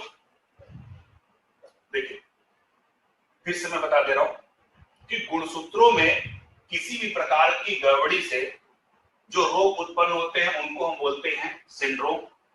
तो जैसे गुणसूत्र दो प्रकार के, उसी तरीके से हमारा सिंड्रोम भी कितने प्रकार के होते हैं? दो। पहला ऑटोसोमल सिंड्रोम और दूसरा होता है आपका हेटेरोसोमल सिंड्रोम। तो ऑटोसोम के बारे में हम लोग बात किए थे कितने? 44 यानी 22 पेयर, और 30वें पेयर को हम लोग हेटेरोसोम बोले थे, तो उसको हम हेटेरोसोमल सिंड्रोम बोलते हैं। ठीक है, तो अब ये जो सिंड्रोम है ऑटोसोमल, मैंने पहले क्या कहा था कि 1 से लेकर 44 यानी 22 पेयर के गुणसूत्र मेल और फीमेल में सेम होते हैं। ठीक है, तो ये जो सिंड्रोम है, down syndrome, Edward syndrome, Patau syndrome, cry-do-cat syndrome और फिलाडेल्फिया, ये मेल और फीमेल सब में हो सकता है।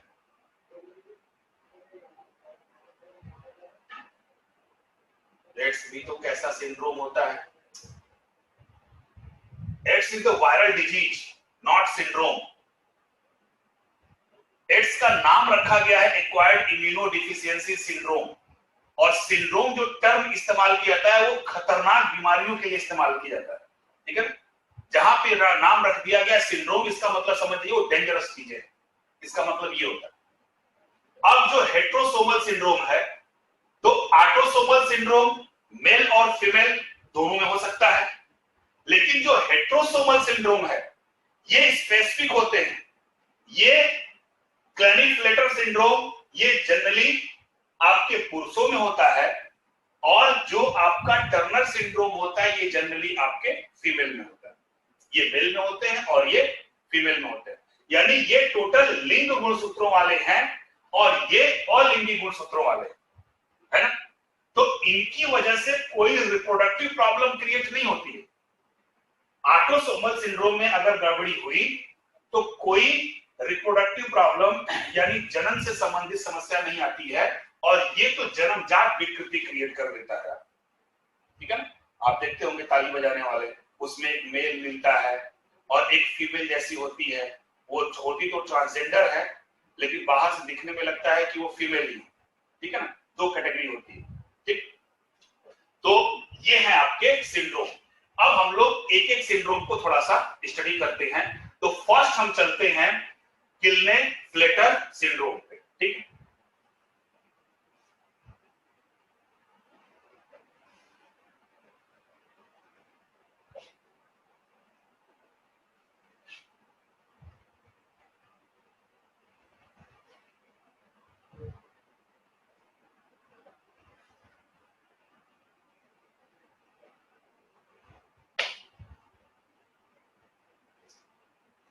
आइए। अरे बता रहा हूं भाई, ट्रांसजेंडर किस वजह से बनते हैं, है ना, बता दूंगा तो थोड़ा सावधान रह जाना अपने बच्चों के लिए, है ना, वैसी प्रक्रिया मत करना, है ना। ट्रांसजेंडर प्रकृति की देन है, आपका बस नहीं चलता है इसमें। अब देखिए, जो हमारा किल्ने-फ्लेटर जो सिंड्रोम है, ये जो सामान्यतः होते हैं इसको हम नॉर्मली बोलते हैं क्लाइनफ्लेटर। ठीक है, अब ये जो सिंड्रोम होता है ये सामान्यतः पुरुषों में होता है। पहली बात तो पुरुषों का ध्यान से समझना बहुत आसान है ना, एक्स्ट्रा दिमाग मत लगाना, बस धीरे धीरे समझना, अपने आप आ जाएगा। जो पुरुषों का 23वें जोड़ी का गुणसूत्र होता है, तो पुरुषों में 23वें जोड़ी का गुणसूत्र कौन सा है आपका? XY, यही तो है।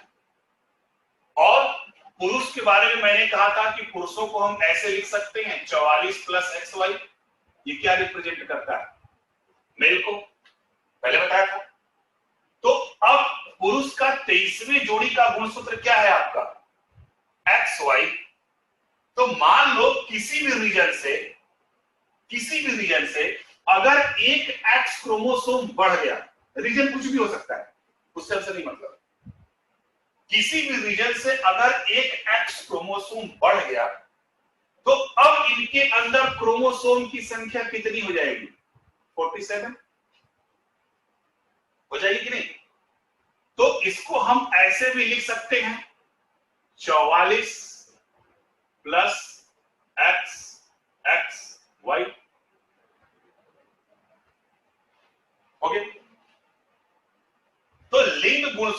की जो संख्या थी XY, किसी भी रीजन से एक अतिरिक्त X क्रोमोसोम बढ़ जाता है अगर, तो अब क्रोमोसोम की संख्या हो गई कितनी?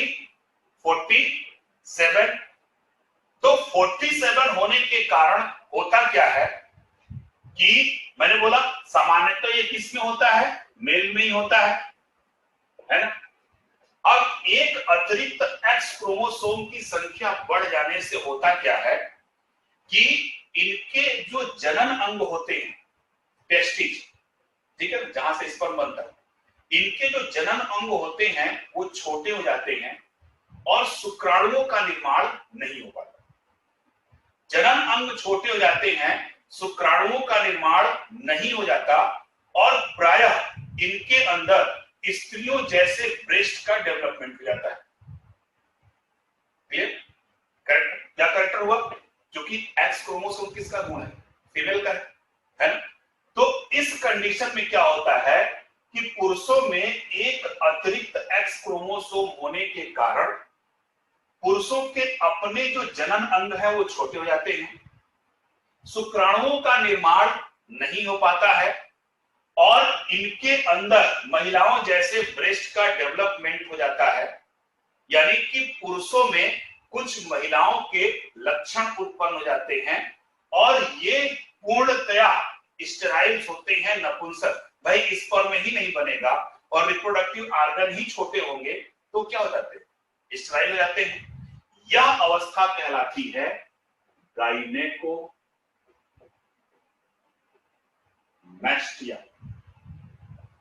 क्या कहलाती है? गाइनेकोमैस्टिया। लेकिन सिंड्रोमिक कंडीशन कौन सी कहलाएगी? क्लाइनेफ्लेटर। ठीक है, तो सिंड्रोमिक कंडीशन क्या है? क्लाइनेफ्लेटर। लेकिन अगर हम रोग की बात करें तो उस रोग को हम क्या बोलेंगे? गाइनेकोमैस्टिया। ठीक है ना। यानी कि ऐसा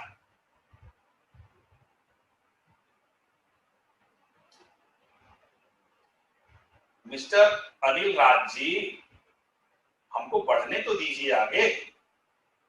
जब मैं क्लाइनेफ्लेटर समाप्त कर दूंगा तब आप पूछ सकते थे। अभी मैं यह के बाद फिर वाई पे ही आ रहा हूं।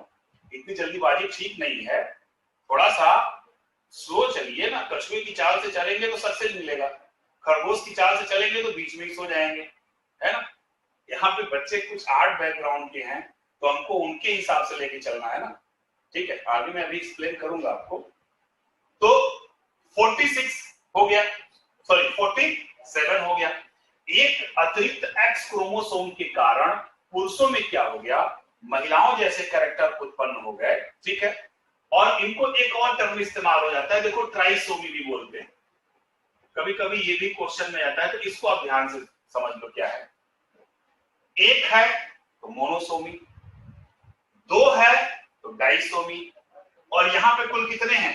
3 है, तो ये क्या हो जाएगी? ट्राइसोमी। ठीक है, एक है तो मोनोसोमी, दो है तो डाइसोमी और 3 है तो ट्राइसोमी। तो कभी कभी आता है कि जो गायनेकोमैस्टिया होती है वो कैसी कंडीशन होती है? मोनोसोमी, डाइसोमी या ट्राइसोमी। तो 47 है। ठीक है ना भाई, 44 तो बिल्कुल सेम है सब में। तो 44 के बाद आप काउंट कर लो कितने हैं? 3 है, तो वो क्या हो जाएगी? ट्राइसोमी। ठीक, तो अब ये सिंड्रोमिक कंडीशन कौन सी हो गई? क्लाइनेफ्लेटर। और रोग कौन सा हो गया? गायनेकोमैस्टिया। ऐसे भी क्वेश्चन आता है कि यदि पुरुषों में महिलाओं जैसे लक्षण उत्पन्न हो जाए तो वो कौन सा रोग कहलाता है? गायनेकोमैस्टिया। क्लियर? और याद रखना कि ये गायनेकोमैस्टिया हार्मोनल्स भी होता है।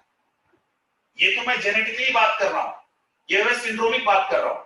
तो गायनेकोमैस्टिया हार्मोनल्स भी होता है। बहुत सारे लड़कों को आप देखते होंगे, वो बात करते समय शर्माते हैं, लड़कियों जैसा चलते हैं, है ना। उनका हाथ पैर एक्टिविटी कुछ लड़कियों जैसी आपको दिखती है, ठीक है ना। और वो लड़कियों के बड़े अच्छे दोस्त भी बनते हैं। तो उनके मैक्सिमम हैबिट आपको लड़कियों से मिलते जुलते हैं। तो इसका मतलब है कि वो हार्मोनल इंपैक्ट होता है उनके अंदर, वो भी इससे सफर कर रहे हैं, गायनेकोमैस्टिया से। तो जो हार्मोनल्स होता है उसका 100% इलाज है, ठीक है ना। लेकिन जो क्रोमोसोमल होता है उसका इलाज नहीं है। तो बड़े स्तर पे क्या बात हुई कि एक अतिरिक्त एक्स क्रोमोसोम के कारण पुरुषों में महिलाओं जैसे लक्षण उत्पन्न हो जाते हैं, यानी कि उनके अंदर ब्रेस्ट का डेवलपमेंट हो जाता है, उनके अपने रिप्रोडक्टिव ऑर्गन जो होते हैं वो छोटे हो जाते हैं, अविकसित हो जाते हैं, शुक्राणुओं का निर्माण नहीं हो पाता है। इस कंडीशन में वो पूर्णतया क्या होते हैं, नपुंसक होते हैं। इस कंडीशन को हम बोलते हैं गायनेकोमैस्टिया और इस सिंड्रोम को हम बोलते हैं क्लाइनेट-फ्लेटर सिंड्रोम। ठीक, समझ गए हम लोग। अब एक लोग का क्वेश्चन था कि सर एक्स वाई में एक अतिरिक्त तो एक्स क्रोमोसोम बढ़ गया, लेकिन ऐसा भी होता है कि एक वाई क्रोमोसोम भी तो बढ़ सकता है, ये भी कंडीशन हो सकती है।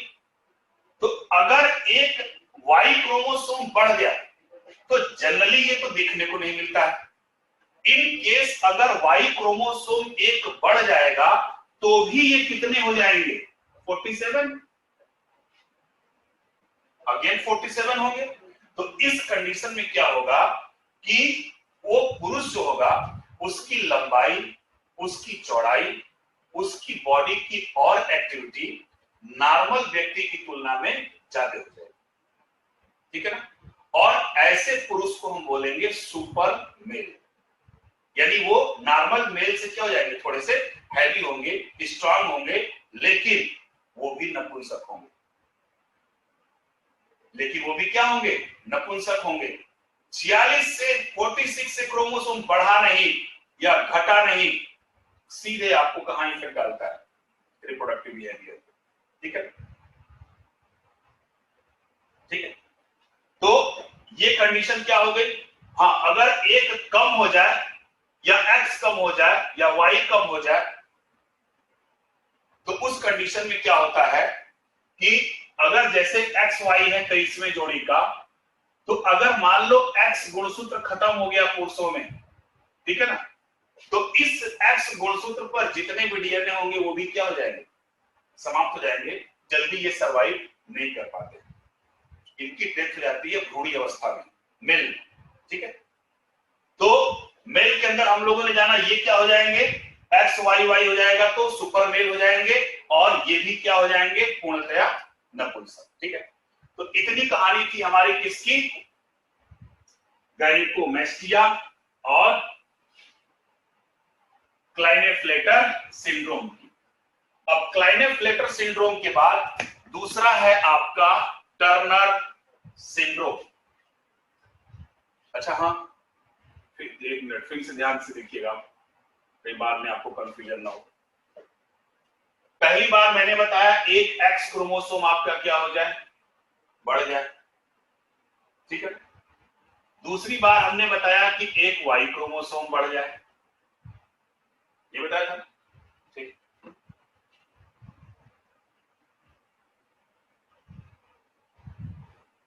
अब एक लोग पूछ रहे हैं तीनों एक्स हो जाए तो, अरे भैया तुम्हारे अंदर एक्स वाई है तो कहां से तीनों एक्स हो जाएगा, है ना, वो तो फीमेल में होगा ना। नेक्स्ट चलते हैं टर्नर सिंड्रोम।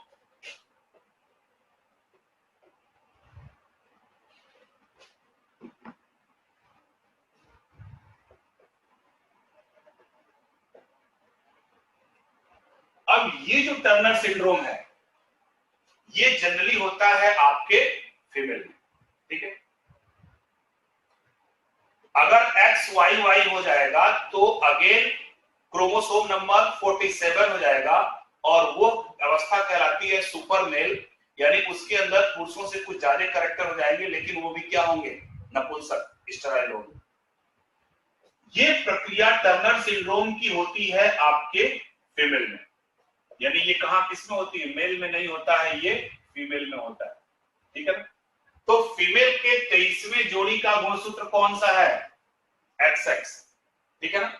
तो जनरली होता क्या है कि इनमें एक गुणसूत्रों की संख्या कम हो जाती है, तो अब इनके अंदर गुणसूत्रों की संख्या कितनी हो जाती है, 45, ठीक है।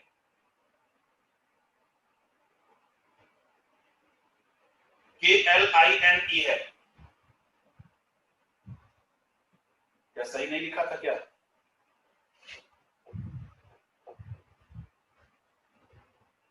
ऐसे लिखा हुआ है।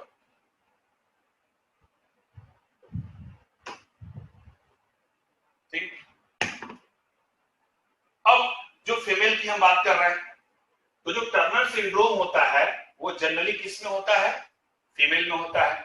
तो फीमेल में एक एक्स क्रोमोसोम अनुपस्थित हो जाता है और वही गुणसूत्र अक्सर अनुपस्थित होता है जिसमें उनके यूटेरस, फैलोपियन ट्यूब या वजाइना को बनाने वाले डीएनए होते हैं, या वजाइना, यूटेरस या फैलोपियन ट्यूब को बनाने वाले आपके गुणसूत्र होते हैं। तो अब ये कंडीशन देखो कैसी हो गई, मोनोसोमी। क्या हो गई? मोनोसोमी। मैंने बोला था ना, एक होगा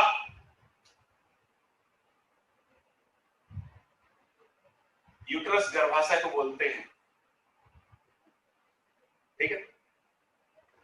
तो एक था तो मोनोसोमी, दो था तो डाइसेमी और तीन था तो ट्राइसोमी बोलते हैं। तो जनरली क्या होता है कि टर्नर सिंड्रोम की अवस्था फीमेल में होती है, तो फीमेल का जो 23वीं जोड़ी का जो गुणसूत्र होता है उसमें एक गुणसूत्र अनुपस्थित हो जाता है। तो अनुपस्थित हो जाने के अंदर अब क्या हो गया, इनके अंदर क्रोमोसोम की संख्या कितनी हो गई? 45। और जब 45 हो जाता है तो ऐसी महिलाएं क्या होती हैं, इस तरह की महिलाओं में उनका वजाइना, उनका यूटेरस, ठीक है, और उनका फैलोपियन ट्यूब यानी गर्भाशय, फैलोपियन ट्यूब, ये सब क्या जाते हैं? अनडेवलप हो जाते हैं, अल्प विकसित हो जाते हैं, उनके अंदर अंडों का निर्माण नहीं होता, यानी ये ऐसी महिलाएं बच्चा पैदा करने में सक्षम नहीं होती हैं। जैसे पुरुष वहां पे स्टेराइल होते हैं, उसी तरीके से महिलाओं के लिए अलग टर्म इस्तेमाल किया जाता है, वो मैं नाम नहीं लूंगा, थोड़ा सा कॉन्सेंस अलाउ नहीं करता है मेरा ऐसे शब्द बोलने का, क्योंकि महिला के लिए बहुत बड़ा विचित्र शब्द होता है। तो मैं जनरली बस एक ही शब्द बोलूंगा, स्टेराइल एज लाइक मेल, ठीक है। मैं फीमेल के तौर पे वो बात मुझे खुद अच्छी नहीं लगती है और मैं बोलना भी नहीं चाहता। बस इतना समझ जाइएगा कि ऐसी महिलाएं बच्चा पैदा करने में सक्षम नहीं होती जो टर्नर सिंड्रोम से ग्रसित होती हैं। तो जनरली वही गुणसूत्र इनके अंदर अनुपस्थित हो जाता है जिस गुणसूत्रों पर उनके जनन अंग को बनाने वाले गुणसूत्र होते हैं। ब्रेस्ट होता है लेकिन जनन अंग क्या होते हैं? ये समाप्त हो जाते हैं। यह अवस्था कहलाती है विरिलिज। क्या कहलाती है? विरिलिज, ठीक है। तो इसका मतलब कि ऐसी महिलाओं में मासिक धर्म भी नहीं होगा, मेंस्ट्रुअल साइकिल भी नहीं होगी, क्योंकि रिप्रोडक्टिव ऑर्गन क्या होते हैं? अल्प विकसित होते हैं। तो सिंड्रोम कौन सा हो गया? Turner syndrome. और डिजीज कौन सी हो गई? विरिलिज हो गई, ठीक है। कभी कभी ये हार्मोनल्स भी होता है कि एस्ट्रोजेंस हार्मोन्स की कमी की वजह से भी विरिलिज जैसी कंडीशन क्रिएट हो जाती है, बट वो आपका ठीक हो जाता है, ठीक। तो पहला था आपका क्लाइनेफलेटर सिंड्रोम और दूसरा था आपका टर्नर सिंड्रोम, ठीक है ना। ये पता नहीं चलता है, ठीक है ना। जितने भी सिंड्रोमिक डिजीज हैं ये बच्चे के जन्म होने के कुछ दिन के बाद पता चलता है, वैसे तुरंत पता नहीं चल पाता है क्योंकि सारी प्रक्रिया कहां हो रही है? गर्भ में हो रही है, ठीक है। अब और भी थोड़ा सा क्वेरी थी लोगों की, क्वेरी ये थी कि सर महिला का 23वीं जोड़ी का गुणसूत्र, तो ये अगर एक एक्स बढ़ गया तो एक खत्म हुआ, एक एक्स बढ़ गया तो जैसे पुरुषों में एक वाई बढ़ गया तो सुपर पुरुष हो गए वो, उसी तरीके से महिलाओं में अगर एक एक्स बढ़ गया तो ऐसी महिलाएं क्या होंगी? लंबी होंगी, नॉर्मल महिलाओं की तुलना में हेल्थ इनका अच्छा होगा, तो ये भी क्या कहलाएंगे? Super female.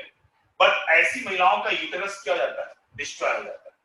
ये भी क्या होंगी? बच्चा पैदा करने में सक्षम नहीं होंगी, लेकिन इनका जो नॉर्मल बॉडी सीक्वेंस है ये नॉर्मल महिलाओं की तुलना में क्या होगा? थोड़ा सा हैवी होता है, जैसे Kareena Kapoor, Steffi Graf, Serena Williams, है ना। इन लोगों को देख लो लगता है कि किसी एंगल से महिला है ना। करीना कपूर को ही देख लीजिए, वो लगता है किसी एंगल से महिला है, ठीक है। खैर अपनी अपनी सोच है, कोई करीना कपूर के भी फैन होंगे इसमें।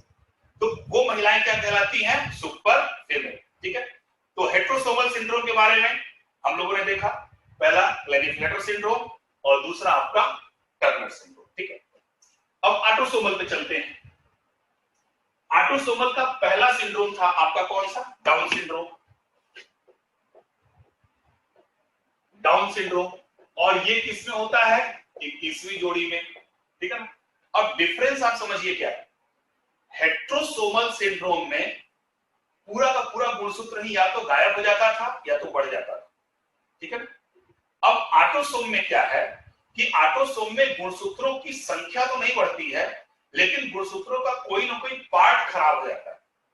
जैसे 21वीं जोड़ी का गुणसूत्र ये है, तो 21वीं जोड़ी का गुणसूत्र का मान लीजिए यही पार्ट क्या हो गया?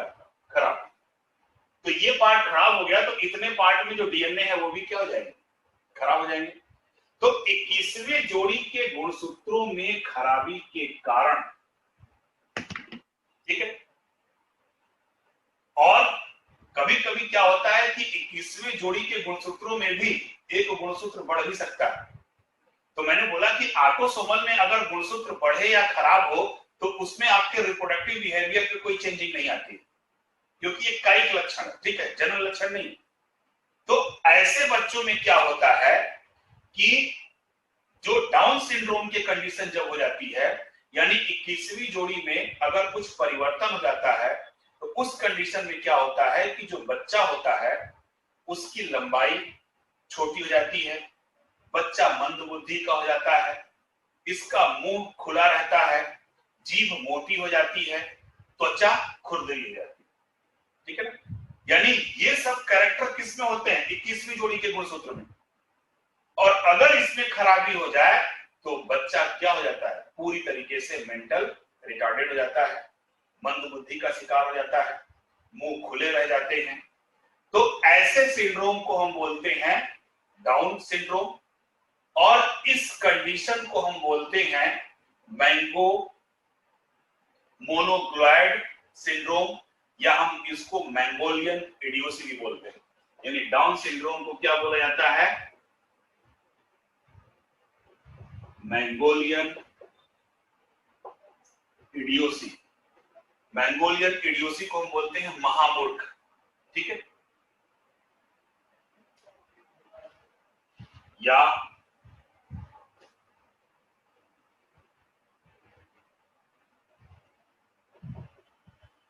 मोनोग्लॉयड्स भी बोला जाता है।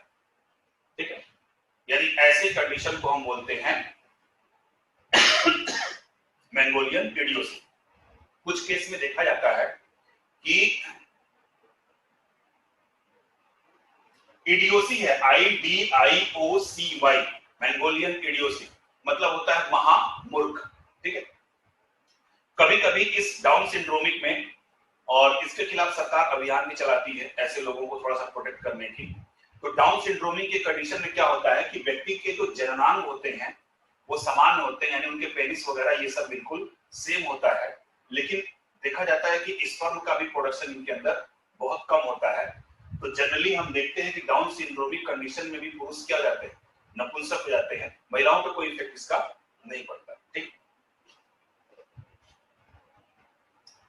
अब किसी ने पूछा था कि ये कैसे हो जाते हैं, तो जनरली वे महिलाएं जो लगभग 35 साल के बाद बच्चे को जन्म देती हैं, या लेट जो बच्चे को जन्म देती हैं, उनके अंदर डाउन सिंड्रोम होने की संभावनाएं थोड़ी ज्यादा होती है, क्योंकि जो एग की क्वालिटी होती है वो थोड़ी सी वीक हो जाती है, और एग की क्वालिटी वीक होने की वजह से रेडिएशन का प्रभाव बड़ी जल्दी उनके एग पर पड़ जाता है।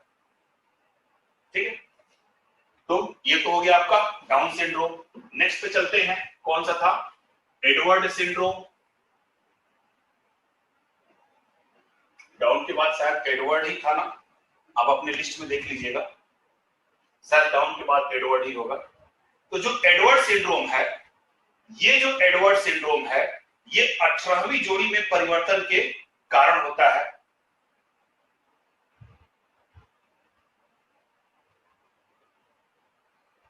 हर्ष जी, आप मैरिज अभी कर लो ना। अब एक क्वेश्चन पूछ रहे हैं मैरिज के लिए कौन सी एज सही है, तो पिताजी से कह के अभी करा लो, ज्यादा इच्छा हो तो। भारत में मैरिज का कोई एज डिसाइड नहीं है, जब इच्छा हो तब कर लो, है ना। भारत थोड़ा दुनिया के दूसरे देशों से अलग है ना। हमारे यहाँ बहुत सारी कंडीशन है, उसके बावजूद भी हमारे यहाँ जनसंख्या विश्व की दूसरे नंबर पे है ना। और अगर उसके एजुकेशन की बात करें तो लोग कहते हैं बड़ा गंदा आदमी है ना। तो ये सब चीजें, शादी वगैरह, ये सब आपकी जब इच्छा हो आप तब कर लो। आइए टॉपिक पे चलते हैं, वो सब आउट ऑफ सिलेबस चीजें हैं। तो डाउन सिंड्रोम हो गया।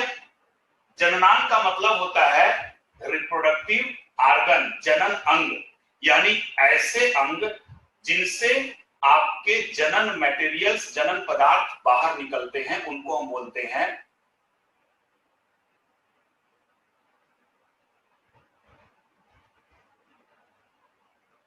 अब जो क्वेश्चन पूछते हैं तो मैं क्या जवाब दूं उनका, या तो मैं आप लोग जो क्वेश्चन पूछते हो मैं उसका ध्यान ही न दूं, मैं सिर्फ अपने टॉपिक में पढ़ाऊं। तो जो इस टाइप के क्वेश्चन पूछ रहे हैं उनको ब्लॉक करवा दीजिए, सिंपल सी चीज है। या मैनेजमेंट से आज मैं बोलता हूं कि मेरे पास मैसेज फिल्ट्रेट करके भेजा करें। खैर आइए, रूट बातें नहीं मैं कर रहा हूं, मैं आपके सिलेबस के अकॉर्डिंग पढ़ाता हूं। तो इस टाइप के क्वेश्चन पूछने की क्या जरूरत है कि किस एज में शादी करनी चाहिए, अरे आपके सिलेबस का थोड़ी हिस्सा है। आपकी जब इच्छा हो आप तब कर लीजिए, यहाँ कोई थोड़ी प्यूबर्टी एज के बाद आप कभी भी कर सकते हैं। स्पर्म का प्रोडक्शन जो होता है 14 साल के बाद बनने लगता है। खैर हाँ, मेरा टाइम निकल जाएगा इससे। डाउन सिंड्रोमिंग समझ गए होंगे। एडवर्ड सिंड्रोम क्या है? एडवर्ड सिंड्रोम 18वीं जोड़ी में परिवर्तन के कारण होता है, और जब इस जोड़ी में परिवर्तन होता है तो इस जोड़ी में परिवर्तन के फलस्वरूप बच्चे का जो होठ है वो कटा हुआ होता है, उसका तालु भाग कटा हुआ होता है, और सबसे बड़ी कंडीशन ये होती है कि ये जो बच्चे होते हैं वो केवल 6 माह तक ही जीवित रहते हैं। क्लियर? जो एडवर्ड सिंड्रोम के बच्चे होते हैं, यानी कि ये 18वीं जोड़ी में परिवर्तन के कारण होते हैं, इनके होठ और इनके तालु भाग कटे होते हैं, और सबसे बड़ी कंडीशन कि 18वीं जोड़ी में जब परिवर्तन होता है ना तो 6 माह तक आते आते बच्चे के अंदर एक पॉइजनस लेवल बढ़ने लगता है, जिसके कारण लगभग 6 माह के आसपास आते आते बच्चे की क्या हो जाती है? मृत्यु हो जाती है। तो ये कंडीशन होती है आपकी एडवर्ड सिंड्रोम की। एडवर्ड सिंड्रोम के बाद आपका नेक्स्ट है पटाउ सिंड्रोम। ठीक है,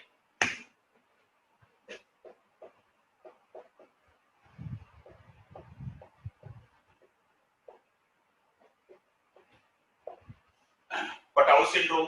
ठीक है,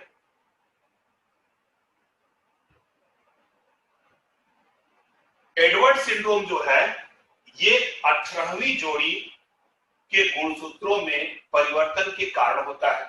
परिवर्तन का मतलब कोई पार्ट उसका कट गया या खराब हो गया या किसी भी प्रकार का उसमें विलोपन आ गया वगैरह वगैरह। तो 18वीं जोड़ी में परिवर्तन के कारण, गुणसूत्रों में परिवर्तन के कारण जो बच्चे में लक्षण उत्पन्न होते हैं, उनके होठ, तालु भाग वगैरह कटे होते हैं।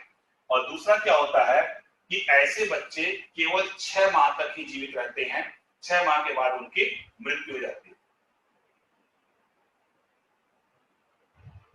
हाँ, ऑटोसोमल सिंड्रोम में ये तालु भाग होता है कि अपर और लोअर, जहां पे दांत का पिछला पोर्शन आपका जुड़ा होता है। तो जो सिंड्रोम क्या बताया मैंने? Edward syndrome. तो एडवर्ड सिंड्रोम नहीं, डिजीज का कोई नाम नहीं है 18वीं जोड़ी का, बस इसको हम सिंड्रोमिक कंडीशन बोलते हैं। और बच्चे की 6 माह के अंतर्गत, 6 माह के अंदर ही उसकी मृत्यु हो जाती है। जो पटाउ सिंड्रोम होता है, ये Patau syndrome exactly Edward syndrome जैसा होता है, और यह 13वीं जोड़ी में परिवर्तन के कारण होता है। ठीक है, जैसे एडवर्ड 18वीं जोड़ी में हुआ, उसी तरीके से पटाउ सिंड्रोम 13वीं जोड़ी में परिवर्तन के कारण होता है। अंतर सिर्फ इतना होता है, लक्षण एडवर्ड के भी और पटाऊ के भी दोनों के बिल्कुल सेम होते हैं, कोई डिफरेंस नहीं है। अंतर सिर्फ इतना होता है कि एडवर्ड सिंड्रोम के बच्चों की मृत्यु 6 मंथ में हो जाती है और पटाऊ उससे भी खतरनाक होता है, यानी इससे ग्रसित बच्चों की मृत्यु 3 मंथ में ही हो जाती है। 3 महीने के अंदर इन सब बच्चों की क्या हो जाती है, मृत्यु हो जाती है। हाँ, ऑटोसोमल सिंड्रोम में कुछ पार्ट ही खराब हो सकता है, कभी कभी पार्ट बढ़ भी जाते हैं तो उससे ज्यादा कुछ फर्क नहीं पड़ता है, ठीक है। बट 99.99% क्या होता है कि ऑटोसोमल पार्ट में कोई ना कोई गुणसूत्र खराब होता है, ठीक है। तो पटाऊ सिंड्रोम से ग्रसित बच्चे कितने 3 महीने तक जीवित रहते हैं और एडवर्ड सिंड्रोम से ग्रसित बच्चे 6 महीने तक ही जीवित रहते हैं। दूसरा है, नेक्स्ट है आपका क्राई डू चैट। इसमें कुछ नहीं होता। 5वीं जोड़ी में परिवर्तन के कारण, ठीक है, 5वीं जोड़ी के गुणसूत्र में परिवर्तन के कारण होता कुछ नहीं है। अगर कुछ परिवर्तन 5वीं जोड़ी में होता है तो इस कंडीशन में क्या होता है कि जो बच्चे की आवाज है वो पतली हो जाती है, ठीक है, सुरीली हो जाती है, या हम इसको बोल दे सकते हैं कि जो बच्चे की आवाज है वो बिल्ली जैसी हो जाती है, इसीलिए इसको क्राइडू चैट बोलते हैं, ठीक है। आवाज उनकी बहुत पतली जाती है, बाकी किसी भी प्रकार का कोई लक्षण उत्पन्न नहीं होता, ठीक है। अब सबसे खतरनाक सिंड्रोम हम लोग पढ़ने जा रहे हैं,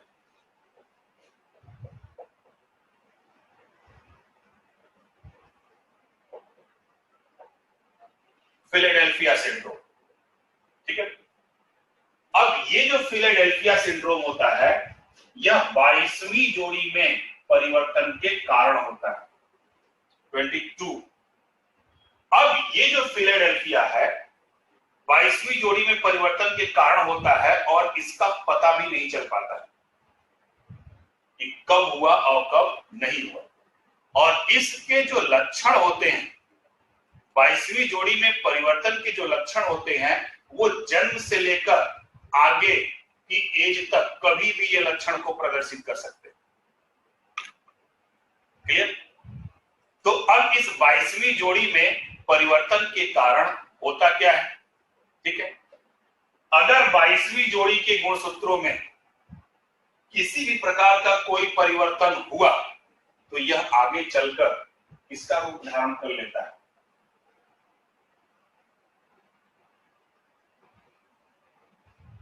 ल्यूकीमिया। और leukaemia means blood cancer, leukaemia को बोलते हैं ब्लड कैंसर। यानी 22वीं जोड़ी में गुणसूत्रों के परिवर्तन के कारण जो लक्षण उत्पन्न होते हैं वो तात्कालिक लक्षण तो नहीं उत्पन्न होते, ठीक है ना, लेकिन अगर लक्षण उत्पन्न हुआ तो इन फ्यूचर में वह व्यक्ति क्या होता है, ब्लड कैंसर का शिकार हो जाता है। और अक्सर आप अपने समाज में भी देखे होंगे कि बहुत सारे ऐसे व्यक्ति होते हैं जो बिल्कुल अपने लाइफ को सादे ढंग से जीते हैं, किसी भी प्रकार के नशे का सेवन नहीं करते हैं, कोई बुरी आदतें नहीं है, और पता चला कि इनको क्या हो गया, ब्लड कैंसर, ठीक है ना। तो ऐसे कंडीशन में क्या होता है कि मे भी हो सकता है कि उनका 22वें पेयर का गुणसूत्र थोड़ा सा डिस्टर्ब हो, गड़बड़ हो, और कोई लक्षण उत्पन्न होता ही नहीं।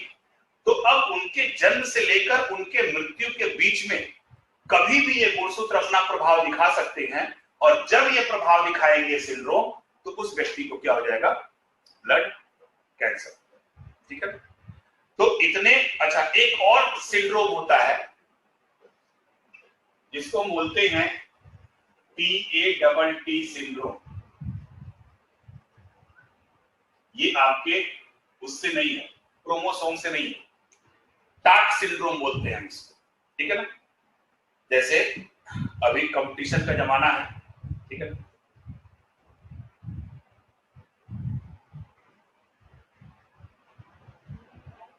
चंचल जी गुणसूत्रों को चेंज नहीं कर सकते हैं।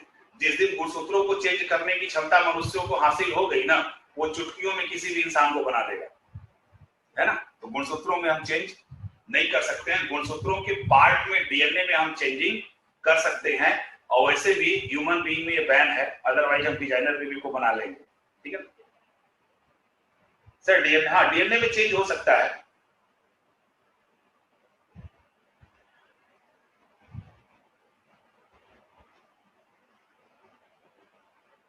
क्लोन बना था तो मानव क्लोन कहां बना था विवेक जी? मानव क्लोन पे तो बैन है।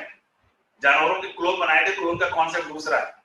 ठीक, तो ये जो टॉट सिंड्रोम होता है, जैसे वर्तमान की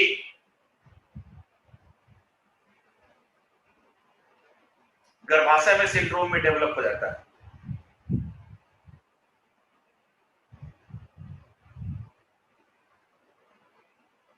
ये नहीं पता चल पाता है मनोज जी।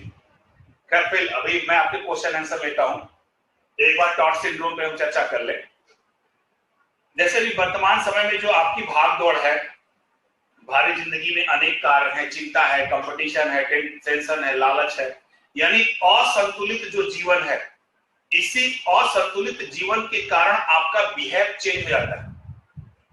ठीक है, आपकी भाग दौड़, चिंता, परेशानी, रोग वगैरह, तो असंतुलित जीवन के कारण जो आपके बिहेव में परिवर्तन आता है, जो आपके स्वभाव में परिवर्तन आता है, उस परिवर्तन को भी हम बोलते हैं tired all the time syndrome.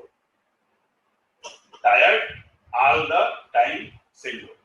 ठीक है, तो ये आपके सिंड्रोम टॉपिक से नहीं है, ये नॉर्मल बोलचाल की भाषा में हम टॉट सिंड्रोम बोलते हैं। ठीक है, अब कल की क्लास में हम लोग डीएनए और आरएनए को पढ़ेंगे, जो न्यूक्लियस का आखिरी पार्ट है आपके, और जैसे ही आपका सेल समाप्त होगा तुरंत हम लोग किस पे जंप करेंगे? ब्लड पे जंप करेंगे। ठीक है, थैंक यू वेरी मच। अगर आपको कोई क्वेश्चन पूछना हो तो आप चैट बॉक्स में अभी आ सकते हैं, 5 मिनट तो भी मैं